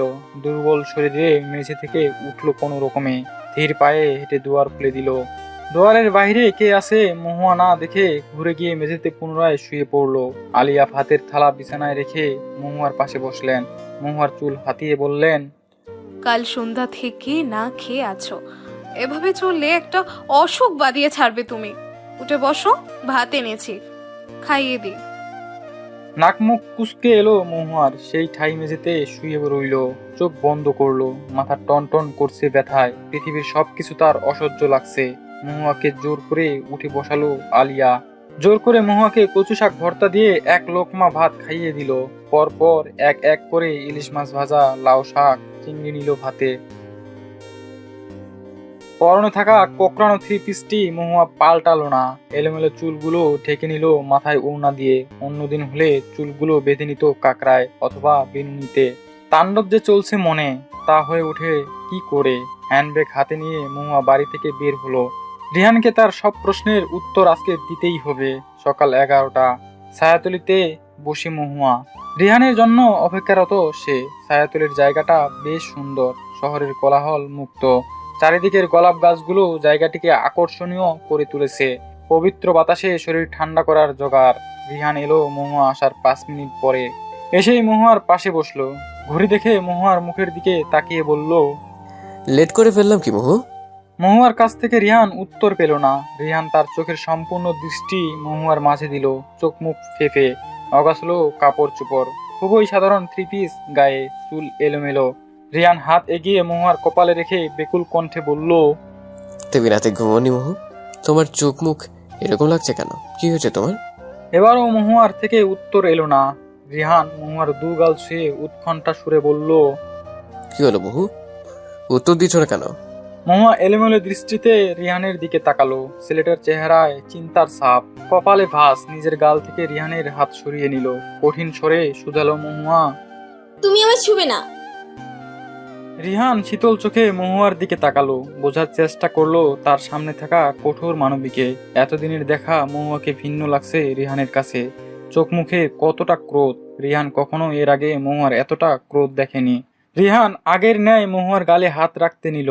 মহুয়া আগের মতো হাত সরিয়ে দিল না, বরং বসা থেকে উঠে রিহানের থেকে দূরে সরে গেল। রিহান দুঃখী মনে নিজের হাত গুটিয়ে নিয়ে মহুয়ার দিকে তাকালো। কি কঠোর দেখাচ্ছে তার সামনে থাকা ভালোবাসার মানবীকে। এতটা কঠোর কেন হচ্ছে মেয়েটা? রিহানও বসা থেকে উঠে দাঁড়ালো। আগে ন্যায় জিজ্ঞেস করলো, সামান্য কারণে এভাবে রেগে যাচ্ছ কেন? কি হয়েছে তোমার মহু?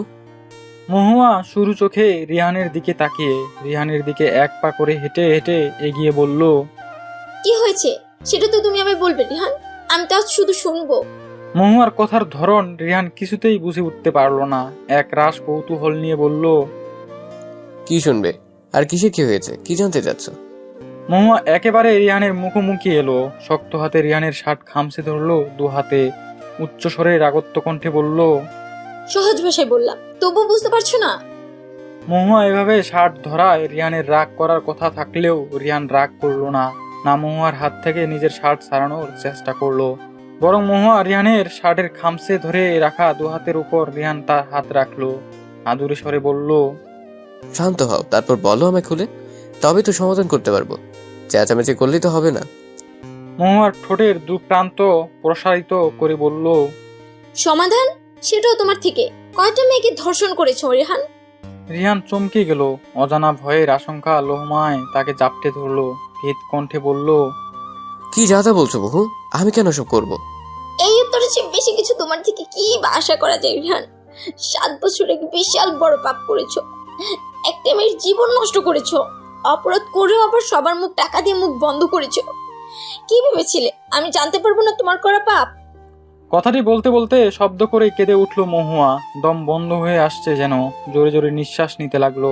রিহান ভীত কণ্ঠে পুনরায় বলল, আমার অতীতের সব জেনে গেছো? তবে রিহানকে কথাটি সম্পূর্ণ করতে দিল না মহুয়া।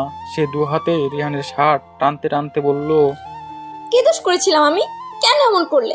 এত এত ছলনা আমার সাথেই কেন রিহান? উত্তর দাও। তোমাকে ভালোবাসার এটাই আমার প্রাপ্য ছিল। রিহান উদ্বিগ্ন হয়ে মহুয়াকে থামানোর চেষ্টা করলো। মহুয়া থামছে না। রিহান উৎকণ্ঠা স্বরে বলল, একটু থামো, আমায় বলার তো সুযোগ দাও। কে বলেছে এসব তোমাকে? খুব ক্ষতি করে দিয়েছে তোমার, তাই না? ঠোঁট উঁচু করে আফসোস করলো মহুয়া। এরপর মহুয়া রিহানকে আর কিছু বলার সুযোগ দিল না। সে আপন মনে কান্নারত কণ্ঠে বলতে শুরু করলো, জানো রিহান, যে বয়সটাতে একটা মেয়ের মায়ের প্রয়োজন থাকে তার জীবনে সবকিছু শেয়ার করার জন্য, সেই সময়টাতে আমি আমার মাকে পাইনি। অবশ্য আন্টি ছিল, তবে আন্টি কি আর মায়ের মতো হয়? আমার মধ্যে হয় না। 7 বছর মা আমাদের থেকে দূরে ছিল, শুধুমাত্র তোমার কৃতকর্মের জন্য। তোমার জন্য মৌন আর আমি আমাদের বাবা হারা হয়েছি, মা হয়েছে স্বামী হারা। রিহান অনেক কিছু বলার জন্য উদ্যত হয়েও মাঝপথে থেমে গেল। তার অতীতের সাথে মহুয়ার পরিবার কিভাবে জড়িত রিহানের বোধগম্য হচ্ছে না। সে বেকুল কণ্ঠে বলল, তোমার বাবার নাম কি মোহন? পেশা কি ছিলেন? মহুয়া এবার মৃদু হাসলো, বলল, সত্তার মাহমুদ। চিনবে অবশ্যই, তোমার মামলার তদন্ত তার উপর পড়েছিল। 7 বছর আগেই রিহান এয়ারপোর্টে ঢোকার আগ মুহূর্তে তার ড্যাডের সাথে কিছু কথিত কথা স্মরণে এলো। রিহান কাঁদতে কাঁদতে ড্যাডকে জড়িয়ে ধরে বলছিল, প্লিজ আমায় বাঁচাও ড্যাড। আমি এভাবে নিজের দেশ ছেড়ে পালিয়ে যেতে চাই না ড্যাড। রিহানের বাবা মহিদুল সেদিন রিহানকে আশ্বাস দিয়েছিল, পিঠ হাতিয়ে বলেছিল, তোমার কিচ্ছু হবে না, ড্যাড আছে তো।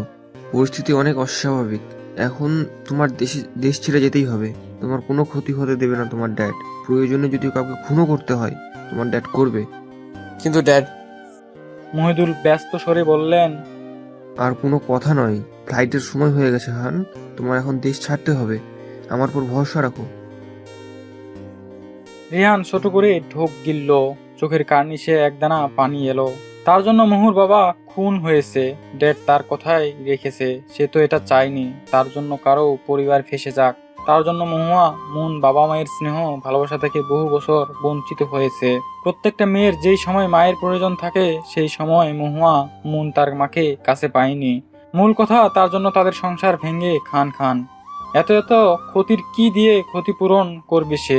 মেয়েটা তাকে ভুল বুঝে ছেড়ে যাবে না তো? রিহানের বুক কেঁপে উঠল। সবকিছু তার পেঁচিয়ে যাচ্ছে। রিহান এই প্রথম কাঁপা কাঁপা কণ্ঠে মহুয়াকে বলল, সব জানার পর এখন তুমি কি চাও? মহুয়া কান্না ভেজা অস্ফুট স্বরে বলল, তোমার থেকে মুক্তি। মহুয়া সজল নেত্রে রিহানের উত্তরের অপেক্ষা করছে। রিহান চুপ করে আছে। মহুয়ার স্বপ্নেও কাম্য ছিল না রিহানের এমন শান্ত ভাবভঙ্গি। রিহান মহুয়ার দিকে একবার তাকালো, অতঃপর তৎক্ষণাৎ চোখ সরিয়ে নিল। উৎকণ্ঠা স্বরে বলল, আমি তোমাকে 5 মিনিট দিলাম মহু। এই 5 মিনিট শুধু তোমার আমার জীবন থেকে সরে চলে যাওয়ার। তোমার সময় অলরেডি শুরু হয়ে গেছে মহু। রিহানের কথায় মহুয়ার বুক চিরে কান্না বেরিয়ে আসতে চাইল। চোখ যুগল পানিতে টলমল করছে। সে কিঞ্চিত পরিমাণেও লড়ল না। স্ত্রীর পায়ে ঠাই দাঁড়িয়ে রইল, তার পা এগোতে চাইছেই না, শুধু কাঁপছে ঠক ঠক করে। আজ চলে যাওয়া মানে রিহানের জীবন থেকে দূরে সরে চলে যাওয়া। সে তো এই ছেলেটাকে মনে প্রাণে ভালোবাসে। কি করে যাবে সে? তার যে ভাবতেই নিঃশ্বাস বন্ধ হয়ে আসে। রিহানেরও কি এমন কষ্ট হয়? রিহান এইবার চিৎকার করে উঠল। কি হলো মহু, যাচ্ছ না কেন? তুমি তো আমার থেকে মুক্তি চেয়েছো, আমি তো দিলাম। তোমার হাতে আছে আর মাত্র 2 মিনিট। এই 2 মিনিটে তুমি যদি আমার চোখের সামনে থেকে চলে না যাও, আমি তোমায় আর যেতে দেব না। আমি খুব লোভী মহু, আমার যে কোনো সময় লোভ জেগে উঠবে তোমার সাথে একটা ছোট্ট সংসার পাতার। তাই আগে ভাগে চলে যাওয়া উচিত তোমার মহু। সময় কাজে লাগাও মহু। শেষের কথাটুকু বলতে গিয়ে রিহানের কণ্ঠনালী কেঁপে উঠল। মহুয়া মুখ চেপে ধরে হু হু করে কেঁদে উঠল। এ কোন দ্বিধাদ্বন্দ্ব খেলা হচ্ছে তার সাথে? সে জানে আজ এই সময় কাজে না লাগালে আর রিহান তাকে ছাড়বে না। মহুয়া টলমল চোখে রিহানের দিকে একবার তাকালো, অতঃপর চোখের পানি মুছে চোখ খিচে দৌড় দিল। রিহানের চোখের ত্রিসীমানা থেকে তাকে যেতে হবে, যত কষ্টই হোক। সে তার বাবার খুনি।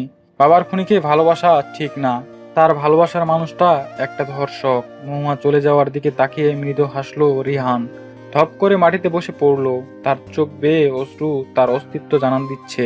রিহান হাতের আঙ্গুলে এক ফোঁটা পানি হাতে নিয়ে 2 আঙ্গুলে ছিটিয়ে ভারাক্রান্ত মনে বলল, সুখী হও মহু। মহুয়াকে আজ পাত্রপক্ষ দেখতে এসেছে, যদিও মহুয়ার ব্যাপারটি এখনো অজানা। আলিয়া ভয়ে ভয়ে আছেন যে মেয়ে না বিয়ে ভেস্তে দেয়। নিজের মেয়েকে আলিয়ার এখন চিনতে কষ্ট হয়। কেমন যেন হয়ে গেছে মেয়েটা। খামখেয়ালিপনা বেড়ে গেছে।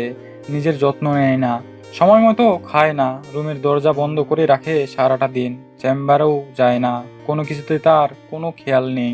এই যে এখন 11টা বাজতে চললো, মহুয়ার ঘরের দরজা এখনো বন্ধ। সকাল থেকে একবারও দরজা খুলেনি, নাস্তাও করেনি, ফ্রেশ হয়েছে কি এটাও আলিয়া জানে না।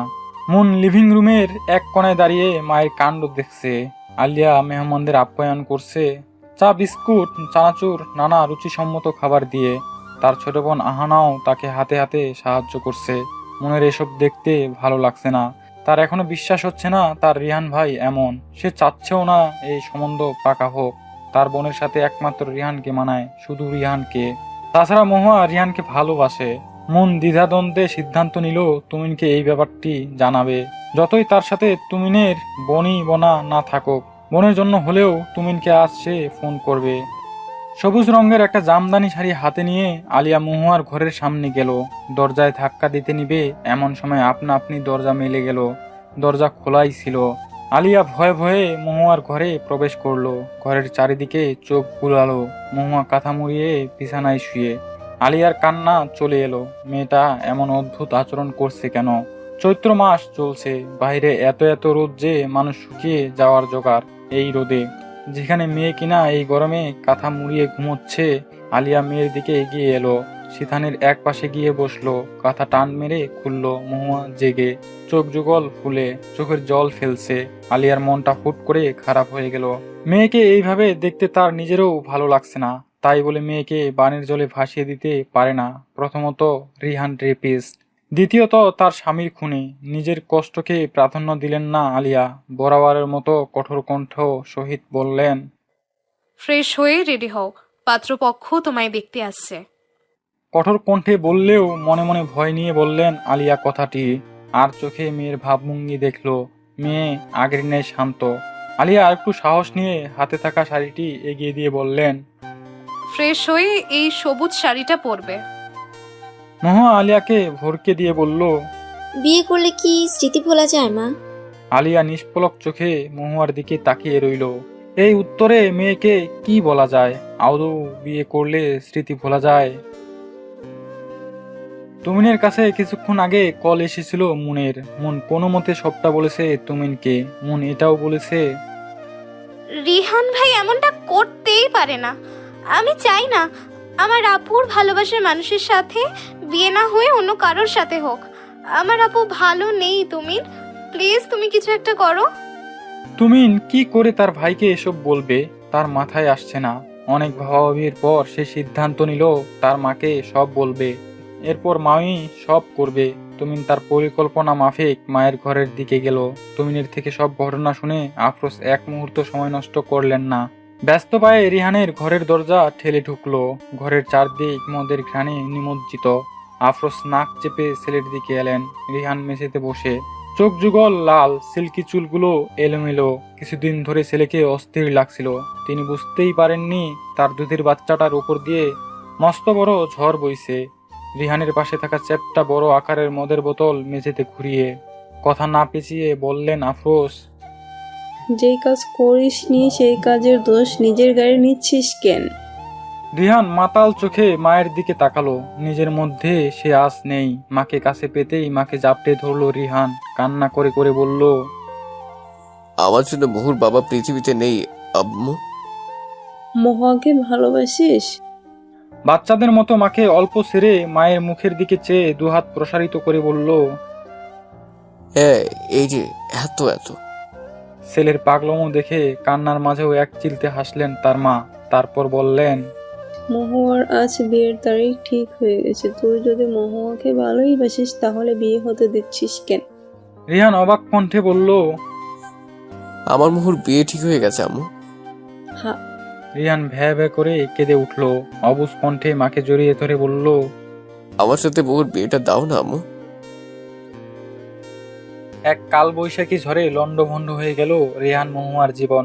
একে অপরকে দুজন প্রচন্ড ভালোবাসার পরেও আজ তাদের মাঝে বিস্তার ফারাক।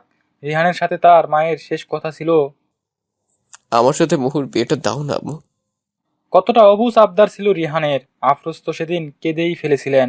এত আবেগ মিশ্রণ কথা ছেলের নাকে দেখি আদৌ থাকা যায়? সেই রাতের নতুন ভোরের পর রিহানকে বাড়ির কোথাও দেখা যায় না। রিহানের অদ্ভুতভাবে বাড়ি থেকে গায়েব হওয়া আফরোজ মানতে পারেন না। প্রথমে তিনি অবশ্য ভেবেছিলেন বাহিরে হয়তো গেছে, দুপুর কিংবা সন্ধ্যার মধ্যে ছেলে তার বাড়ি ফিরে আসবে। কিন্তু দুপুর হয়, সন্ধ্যা হয়, রিহান বাড়ি ফিরে না। এদিকে ভারী গোলাপি রঙের লেহেঙ্গায় মহুয়ার সর্বশরীর আজ মোড়ানো। কত রকমের যে নকশা লেহেঙ্গাটায় দম নিতেও হয়তো মহুয়ার পক্ষে কষ্টকর হয়ে দাঁড়িয়েছে। বিয়ে নিয়ে মহুয়ার কোনো হেলদোল নেই। সে যেন কাঠের পুতুল। কাঠের পুতুল খেলায় বউকে যেমন করে মাটিতে কোল এঁকে তার মধ্যে রাখা হয়, ঠিক সেভাবে মহুয়া এক স্থানে চুপটি করে বসে, শুধু একটি জায়গাতেই সে বসে। আর কাঠের পুতুল খেলায় কাঠের পুতুল থাকে দাঁড়িয়ে। মহুয়ার লাবণ্যহীন মুখে এখন গাঢ় মেকআপের প্রলেপ চকচক করছে। তাতেও মহুয়ার কোনো ভ্রুক্ষেপ নেই। বড় বোনের বিয়ে নিয়ে ছোট বোনদের সর্বদা ছোটবেলা থেকেই কত রকমের প্ল্যান আবদার থাকে, কিন্তু মনের মাঝে আবদার আনন্দ কোনোটাই নেই। আফরোজ সোফায় বসে কাঁদছেন, তার পাশে আজ তুমিও কাঁদছে। অবাক করা বিষয়, ছেলেরাও কাঁদে, তাদেরও তো আবেগ থাকে, তাদেরও যে মাঝে মধ্যে কান্না পায়। ছেলে তকমা আছে বলে কি তাদের কাঁদা বারণ? মহিদুল তাদের বিপরীত পাশে এক নাগারে পায়চারি করছেন। টেনশনে তার সাদা পাঞ্জাবি ঘেমে একাকার। এত এত টেনশন মস্তিষ্ক নিতেই পারছে না। ছেলে 4 দিন ধরে নিখোঁজ, কোনো খোঁজ খবর নেই। এইদিকে আফরোজ কাঁদছেন, আজব আজব কথা শোনাচ্ছেন মহিদুলকে, যার মধ্যে তার ছেলের কিছু হলে তাকে পুলিশে দিবে। তার সাথে সংসার করা তো দূরের কথা, তার মুখও দর্শন করবেন না তিনি। ছেলের সুখে আফরোজ প্রায় পাগল। আফরোজ ভালো করেই জানেন মহুয়ার বাবার মৃত্যুর জন্য রিহান তার বাবা মহিদুলকে দোষী মনে করছে। মাথায় সে একটা কথা রেখে অপরাধ বোধে বাড়ি ছেড়েছে। মহুয়ার বাবার মৃত্যুর জন্য সেও দায়ী। বাবার সাথে সে তর্ক করতে পারবে না, যার কারণে বাড়ি ছেড়েছে। আফরোজ নাক টেনে টেনে মহিদুলকে শাসিয়ে আগের ন্যায় বললেন, ভালো করে বলছি, আমার ছেলেকে সুস্থ সম্মত আমার কাছে এনে দাও, না হলে তোমার পুরো পরিবারকে আমি জেলের ঘানি টানাবো। মুহূর্তে কপালে বিরাট আকারের ভাঁজ পড়ল মহিদুলের। ছেলেকে তিনিও ভালোবাসেন, ছেলেকে খুঁজে পাওয়া যাচ্ছে না। এতে কি তিনি ভালো আছেন? না তো। অবুঝ স্ত্রীকে কি করে বোঝাবেন সেটা? মহিদুল আকবরই আফরোজকে কিছু বলতে নিলেন। তারই মধ্যে আফরোজ পুনরায় শাসিয়ে বলে উঠলেন, মহুয়ার আজ বিয়ে, আমার ছেলের ব্যক্তিত্ব। মহুয়া অন্য কোনো ছেলের সাথে বিয়ে হলে তাতেও তোমার জেলে যেতে হবে। মহিদুলের মুখ চুপসে গেল। মহুয়ার অন্য কোথাও বিয়ে হলেও তাকে জেলে যেতে হবে? হায় হায় হায়! পৃথিবীতে পছন্দের জিনিসগুলো কখনো হাতছাড়া করতে নেই। সেটা যদি ভালোবাসা হয় তবে তো নয়ই। তিনি শখ কষলেন, বিশাল শখ। এই বিয়ে তিনি কোনো মতেই হতে দিবেন না। মহুয়াকে মঞ্চে এনে বসালেন আলিয়া। মহুয়ার মাঝে তখনও শান্ত ভাব। কাজী সাহেব পান খেতে খেতে ধীর গতিতে মহুয়ার সম্মুখে এলেন। দাঁড়িয়ে থেকে বড় একটা খাতায় কি সব লিখতে লাগলেন। অতঃপর তিনি বড় গলায় খাতার লেখাগুলো পড়তে লাগলেন। মহুয়ার কানে কিছুই শ্রবণ হচ্ছে না। সে ঝাপসা চোখে নিচের দিকে তাকিয়ে আছে। মাথা তার দপদপ করছে। কাজী সাহেব কিছু সময় পর বললেন, বলো কবুল। মহুয়া ফেল ফেল করে তাকালো কাজী সাহেবের দিকে। ভরা চোখ নোনা জলে টলমল করছে। ছোট্ট একটা শব্দ 3 বার উচ্চারণ করলে সে তো সারা জীবনের জন্য অন্য কারো বধূ হয়ে যাবে। সে এটা চায় না। ঠোঁট চেপে ধরলো নিজের মহুয়া। বেঁচে থাকতে এই শব্দ কিছুতেই সে আওড়াবে না। আলিয়া মেয়ের গা ভেসে দাঁড়িয়ে শুধালেন, কি হলো? কবুল বলো। মহুয়া মনে মনে বেকুল কণ্ঠে প্রার্থনা শুরু করলো, এই মুহূর্তে তার মৃত্যু হোক, তাকে বিধাতা উপরে তুলে নিক। সে কিছুতেই অন্য ছেলেকে বিয়ে করতে পারবে না। রিহানকে ভালোবাসে সে, শুধু রিহানকে। মহুয়া এতক্ষণ শব্দ ছাড়া কাঁদলেও এবার শব্দ করে কেঁদে উঠল। কাজী সাহেব সহ বিয়ে বাড়ির উপস্থিত সকলে ভরকে গেলেন। মেয়েটার হঠাৎ হলো কি? আলিয়া এইবার ধমক দিয়ে বললেন, মহুয়া, সিন ক্রিয়েট করছো কেন? বলো বলছি কবুল। এই বিয়ে তো হবে না মহুয়ার মা। চমকে আলিয়া ঘাড় ঘুরিয়ে পিছনে তাকালেন। মহিদুল দাঁড়িয়ে, সঙ্গে তুমিন ও আফরোজ। মহিদুল তাদের দিকে এগোতে লাগলেন। সামনে এগিয়ে ধীর গতিতে বলতে লাগলেন, যদি মহুয়ার বিয়েই হয় তবে সেটা আমার ছেলের সাথেই হবে, অন্যথা নয়।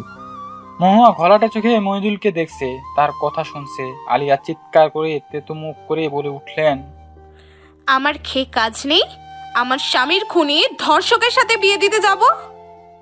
মহিদুলের হাতে থাকা বেশ পুরনো একটা খবরের কাগজ আলিয়ার দিকে এগিয়ে দিয়ে বললেন, আমার ছেলে কোনো খুনি বা ধর্ষক নয়, সে সম্পূর্ণ নির্দোষ। এই হচ্ছে প্রমাণ, চোখ বুলিয়ে দেখে নাও। আলিয়া খবরের কাগজটি হাতে নিয়ে এক একটা করে কাগজ উল্টিয়ে দেখতে লাগলেন। একটা বড় বিবৃতি। বড় ভাইয়ের সাথে শত্রুতা করে মুমিন তার ভাইয়ের বড় ছেলে রিহান মির্জাকে মিথ্যা ধর্ষকের মামলায় ফাঁসিয়েছিলেন। মামলার 1 বছর পর বেরিয়ে এলো সত্য। শিল্পপতি মহিদুল মির্জার বড় ছেলে অর্থাৎ রিহান মির্জা ছিলেন সম্পূর্ণ নির্দোষ। ভাইয়ের মান সম্মান নষ্ট করতেই মুমিন এই জঘন্য খেলায় মাতেন। নিজের মেয়ে সাফার সাহায্য নিয়ে ধর্ষণের মতো নাটক সাজিয়ে নিজের কার্যসিদ্ধি করেছিলেন মুমিন। এবং সেই মামলার তদন্তে থাকা সাত্তার মাহবুব শেষ মুহূর্তে বিষয়টি জেনে যান। নিজের কার্যসিদ্ধি পুরোপুরি উসুল করার জন্য মুমিন সাত্তার মাহবুবকেও খুন করে। আলিয়া বাকিটুকু পড়তে পারলেন না। চোখ ঝাপসা হয়ে এলো তার। খবরের কাগজের এক কোনায় লেখা রবিবার 12 জুন 2016। আলিয়ার গা ঘিন ঘিন করতে লাগলো। নিজের আচরণে ছেলেটাকে কতই না দোষারোপ করে গেছে সে। ছেলেটা ছিল সম্পূর্ণ নির্দোষ। যদি ঠিক সময়ে মহিদুল না আসতেন কি হতো? নিজের মেয়ের ভালোবাসা খুন হতো শুধুমাত্র তার জন্য। আলিয়ার এটাও মনে হলো তার উচিত ছিল একবার ব্যাপারটা শিওর হওয়ার। তবে আজ এমন পরিস্থিতিতে পড়তে হতো না। মেয়ের সাথে কিভাবে কথা বলবেন তিনি? মহিদুলের ফোন দুইবার বাজলো। তিনি তুললেন না। তিনি পূর্ণ চোখে আলিয়া মহুয়ার দিকে তাকিয়ে আছেন। তৃতীয়বার ফোন বাজলো। তিনি এক প্রকার বিরক্তি নিয়ে সাদা পাঞ্জাবির পকেট হাতড়ে ফোন বের করলেন। অতঃপর স্ক্রিনে নাম দেখে ফোন ধরলেন। তারপর বললেন, আমার ছেলের কোনো খবর পেয়েছো রফিক? ওপাশে থাকা রফিক কম্পিত কণ্ঠে বলল, জি স্যার। কোথায় সে? স্যার। তোতলানো ভয়ে আড়ষ্ট কণ্ঠ রফিকের। মহিদুল বিরক্ত হলেন। বিরক্তি নিয়ে বললেন, এত কাঁপাকাঁপি তোতলানো কেন রফিক? আমার ছেলে কোথায়? সহজ প্রশ্ন, সহজ উত্তর দাও। মাত্রই খবর পেলাম স্যার, ঢাকার বাহিরে হবহান স্যারের গাড়ি অ্যাক্সিডেন্ট হয়েছে। পুলিশ বলেছে গাড়িতে যে ছিল সে হবহান স্যার। লাশ মর্গে রাখা হয়েছে। শুধু এবার আপনাদের শনাক্ত। মহিদুলের গা ঝিম ধরে গেল।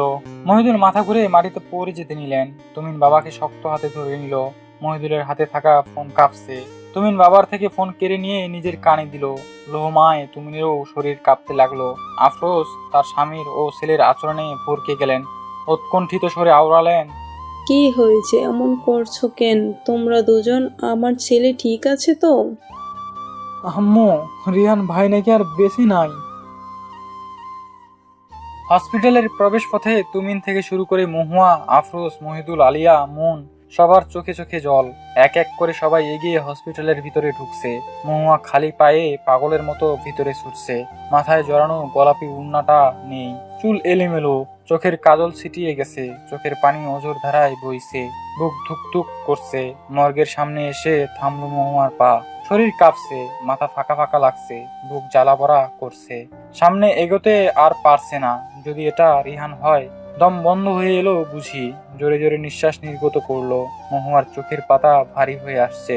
মর্গের দরজা খোলার শক্তি তার অবশিষ্ট নেই। ঔষধের রিয়াকশন কি শুরু হয়ে গেল আর সময় পেল না। এই সময়ে কেন বেছে নিতে হলো? বিছানার এক কোণে ঘুমিয়ে আছে মহুয়া, তার উপর পাশে রিহান শুয়ে। যদিও রিহানের দুচোখের পাতায় আজ ঘুম নেই, বড্ড হাঁসফাঁস করছে সে। বিছানার চারদিকে বারবার গড়াগড়ি খাচ্ছে। এখন রাত 11:30। মহুয়া আজ বেশ আগেই ঘুমিয়ে গেছে, রিহানের কড়া নির্দেশ। এই অবস্থায় রাত 9টা হওয়ার আগে ভাগে ঘুমাতে হবে তাকে।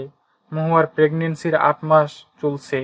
আগের মতো শুকনো চিকন নেই আর মহুয়া। শরীর তার অনেকটা ভারী হয়ে গেছে, ওজন বেড়ে গেছে 14 কেজি। দু পায়ে বেশ পানি নেমেছে, চোখ যুগল সবসময় এখন ফেঁপে থাকে। মহুয়াকে দেখলেই মনে হবে সদ্য ঘুম থেকে উঠেছে সে। পেট অনেকটা বড় হয়ে গেছে। মাঝে মধ্যে পেটের ভিতরে থাকা তার ছোট্ট অস্তিত্বটি তার কাজকর্মে জানান দেয়। সে পৃথিবীতে আসছে স্বল্প সময়ে। কখনো পেটে লাথি মারবে অথবা নিজের অঙ্গের সাহায্যে পেটে ঢেউ তুলবে। রিহান এতে যে কি পরিমাণ খুশি হয়! খুশিতে মহুয়ার ওদর উন্মুক্ত করে এক নাগারে কয়েক শত চুমু খায়। মাঝে মধ্যে বড় বড় চোখ করে নিজের সন্তানের অস্তিত্ব দেখে, ঢেউ দেওয়া দেখে। কি যে প্রশান্তি এতে! আধা ঘন্টা পর মহুয়া আর রিহানের তৃতীয় বিবাহ বার্ষিকী। অন্য কেউ হলে এই দিনটি বেশ জমজমাট করেই উদযাপন করত, কিন্তু রিহানের কাছে এই দিনটা ব্যতিক্রম, কিছুটা শোক দিবসের মতো। এই দিনেই সে মহুয়াকে একবার নয় বরং দুইবার নিজের জীবন থেকে হারিয়ে ফেলতে নিয়েছিল। একবার মহুয়ার অন্য কোথাও বিয়ে হতে গিয়ে, আরেকবার বিয়ের দিনই মহুয়া অনেক ডোজের ঘুমের ওষুধ একসাথে খেয়ে নিয়েছিল। রিহানের বুক ভারী হয়ে এলো, হাহাকার শুরু হলো। এখনো কথাগুলো ভাবলে, স্মরণ করলে বক্ষ জ্বালাপড়া করে, নিঃশ্বাস নিতে কষ্ট হয়। রিহান বিছানা থেকে উঠে দাঁড়ালো। মহুয়াকে জড়িয়ে ধরে থাকতে পারলে ভালো হতো। রিহান ঝুঁকি নিতে চাইল না। গত 2 বছর থেকে রিহান এই সময় মহুয়াকে জাপটে ধরে থাকে সারা রাত। সে ঘুমায় না, মহুয়াকেও ঘুমাতে দেয় না। সারা রাত গল্প করে কাটিয়ে দেয় দুজন। এইবার বিষয়টা ভিন্ন। তার সন্তান যদি জড়িয়ে ধরায় ব্যথা পায়, রিহান সোজা টেবিলে চলে গেল। নিকোষ কালো অন্ধকার ঘরটি। রিহান ঘরের লাইট জ্বালালো না। মহুয়ার ঘুমে সমস্যা হলে লাইটের আলোয়। রিহান ঘরের লাইট জ্বালালো না, যেন মহুয়ার ঘুমের সমস্যা না হয়। বড় চার্জার লাইটটা অন করে টেবিলের এক প্রান্তে রাখলো। অস্থিরতা কাটিয়ে উঠতে একটা সাদা কাগজের পৃষ্ঠা নিজের সম্মুখে রাখলো। কলম তুলে নিল হাতে, ছোট ছোট করে লিখতে আরম্ভ করলো। অঙ্গারিনী। অঙ্গারিনীর আগে প্রিয় শব্দটি আজ বরং যুক্ত করলাম না। তুমি আমার সর্বদা প্রিয় প্রিয় আছো। চাইলে তোমাকে মহু বলেও সম্বোধন করা যেত, সেটা আজ ইচ্ছে হলো না। অঙ্গারিনী নামের সাথে যে অনেক কিছু লুকিয়ে আছে, কষ্ট, বেদনা, তোমার প্রতি সতেজ পবিত্র অনুরক্তি। এটি 3 মাস আগেরই কথা। অফিস থেকে ফেরার পথে তোমার জন্য নিয়ে এসেছিলাম 10টা শাড়ি, যার মধ্যে ছিল আসমানি সাদা রঙের মিশ্রণে জামদানি একটা শাড়ি। তোমার সব শাড়ি রেখে এটাই মনে ধরলো, শাড়িটা আলাদা করে রেখেও কাজ হলো না। আমার ইচ্ছে ছিল শাড়িটা এবারে বিবাহ বার্ষিকীতে অন্তত তোমাকে দিব। শোক দিবস পালন করা তো অনেক হলো।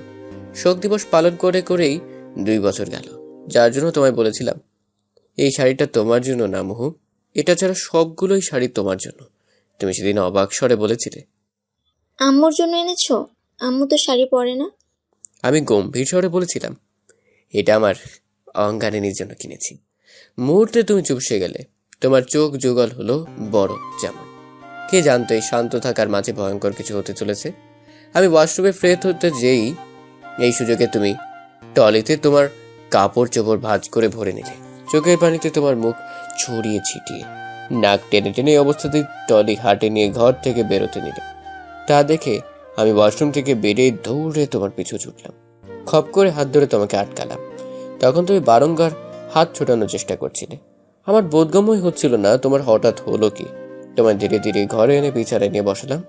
তুমি আমার দিকে একবারও তাকালে না, মুখ ফিরিয়ে অন্যদিকে তাকিয়ে রইলে। আমি পা ঘুটিয়ে তোমার পায়ের কাছে বসে আদুরে কণ্ঠে শুধালাম, এত রেগে গেছে কেন মহু? কি হয়েছে আমার মহুর? তুমি যে কি ভয়ঙ্কর দৃষ্টি আমার মাঝে স্থাপন করেছিলে, যেন চোখ দিয়ে আমার খুন করে ফেলবে। অতপর চেঁচিয়ে বলেছিলে, আমি আমার বাড়ি যাব, এক মুহূর্ত আমি এই বাড়িতে থাকবো না। আমার হাতের আজলায় তোমার দুটো হাত মুঠোয় নি। তুমি টান মেরে আমার থেকে হাত সরিয়ে নাও। আগের নাই বলো, কয়েকদিন পর এক সন্তানের বাবা হবে, আর এখন তুমি প্রেম করে বেড়াচ্ছ। আমি এখানে থেকে কি করব? আমি অবাক কণ্ঠে বলি, তোমার এত রাগ কেন মনে হলো মহু? আমি প্রেম করে বেড়াচ্ছি। তুমি নাক টেনে টেনে বলো, সব থেকে সুন্দর শাড়ি কিনেছো তুমি তোমার অঙ্গরিনীর জন্য। আমি কি কিছু বুঝি না? থাকবো না আমি এই বাড়িতে। তোমায় কোনো মতে বানানো সম্ভব হলো না। উপায়ন্ত না পেয়ে প্রথম তোমায় ধমকানো কণ্ঠে বলি, আমার সন্তানকে আমার হাতে তুলে দিবে, তারপর তুমি কোথায় যাওয়ার যাবে, এর আগে না। আমার এই ছোট্ট একটা কথায় তোমার অভিমান জন্মালো। তুমি সজ্জল নেত্রে তাকিয়ে রইলে, চুপ হয়ে গেলে। এরপর আর আমার সাথে কোনো কথা বললে না। আমি ভেবে নিলাম তুমি রাগ করেছো, একটু পর মান ভাঙিয়ে দিব। তুমি এইবারও আমায় ভুল প্রমাণ করে দিলে। ওই সময় থেকে আমার সাথে কথা বলা বন্ধ করে দিলে। ডাইনিং টেবিলে বসে আমার পাশে বসে খাও, অথচ এমন হাবভাব ছিল তোমার, তুমি আমাকে চিনোই না। আর তুমি ড্যাড আম্মুর সাথে কতই না খোঁজ গল্প তোমার। যেই শাড়ি নিয়ে এত কিছু ঘটে, সেই শাড়ি তোমায় সেই সঙ্গে সেই ডিজাইনের শাড়ি 10-12টা। তোমার মন তবু একটুও করলো না, একটি শাড়িও ছুঁয়ে দেখলে না। রাগ অভিমান করে 2 মাস পার করে দিলে, ঠিক যেমনটা 3 বছর আগে করেছিলে। মনে আছে তোমার, আমায় ভুল বুঝে অন্য এক ছেলের সঙ্গে বিয়ের পিড়িতে বসেছিলে। অবসর শেষে বিয়েটা হয়ে ওঠে না, তবে দিনটা আমার মনের দাগ কেটে গেছে। আমি তো মনেই করে নিয়েছিলাম তোমার বাবাকে আমার ড্যাড খুন করেছে, যার জন্য বাড়ি ছেড়ে চলে যায়। পাত্র যেদিন তোমায় দেখতে আসে সেদিনও আমার ফোনে কল আসে। সে রাতে আমি ঘুমাইনি, নির্ঘুম কাটে সারাটা রাত।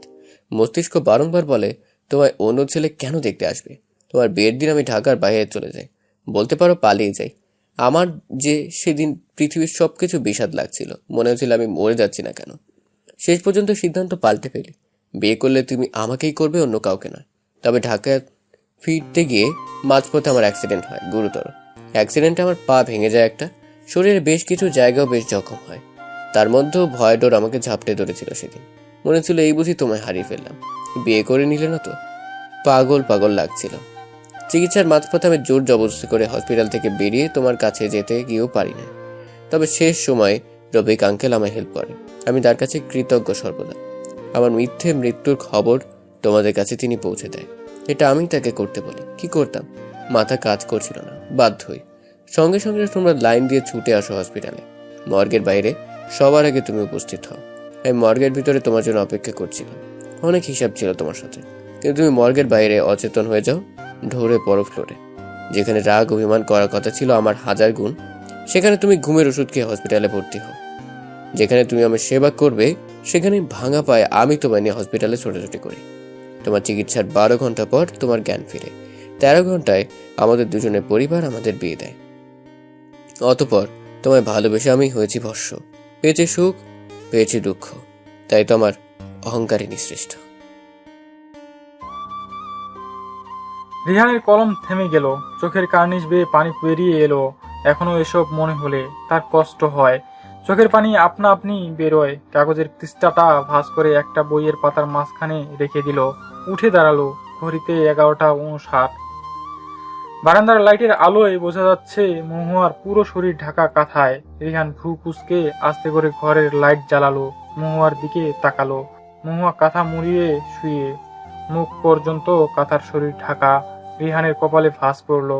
গরমকাল চলছে এখন, তাছাড়াও এই সময় গরম ভাব থাকে শরীরে সব সময়। তুমুল বৃষ্টির মধ্যেও গরম লাগে। মেয়েটার কি শরীর খারাপ লাগছে। রিহান দ্রুত পায়ে মহুয়ার দিকে এগিয়ে গেল। মহুয়ার কাছে গিয়ে ফ্লোরে বসে আস্তে করে মহুয়ার মুখ থেকে কাঁথা সরালো। মহুয়ার চোখ বন্ধ, ঘুমিয়ে। রিহান মহুয়ার কপালে হাত ঠেকালো। না, শরীরের তাপমাত্রা ঠিক আছে। রিহান মহুয়ার মুখের দিকে সাবধানে ঝুঁকে মহুয়ার কপালের মধ্যিখানে প্রগাঢ় চুমু খেলো। মহুয়াকে হালকা করে জড়িয়ে ধরে গলদেশে মুখ বুজে আওড়ালো, ভালোবাসি মহু। সঙ্গে সঙ্গে উত্তর এলো, আমিও তোমায় ভালোবাসি রিহান। রিহান ভরকে গেল। ভরকে গিয়ে মহুয়াকে নিজের থেকে সরালো।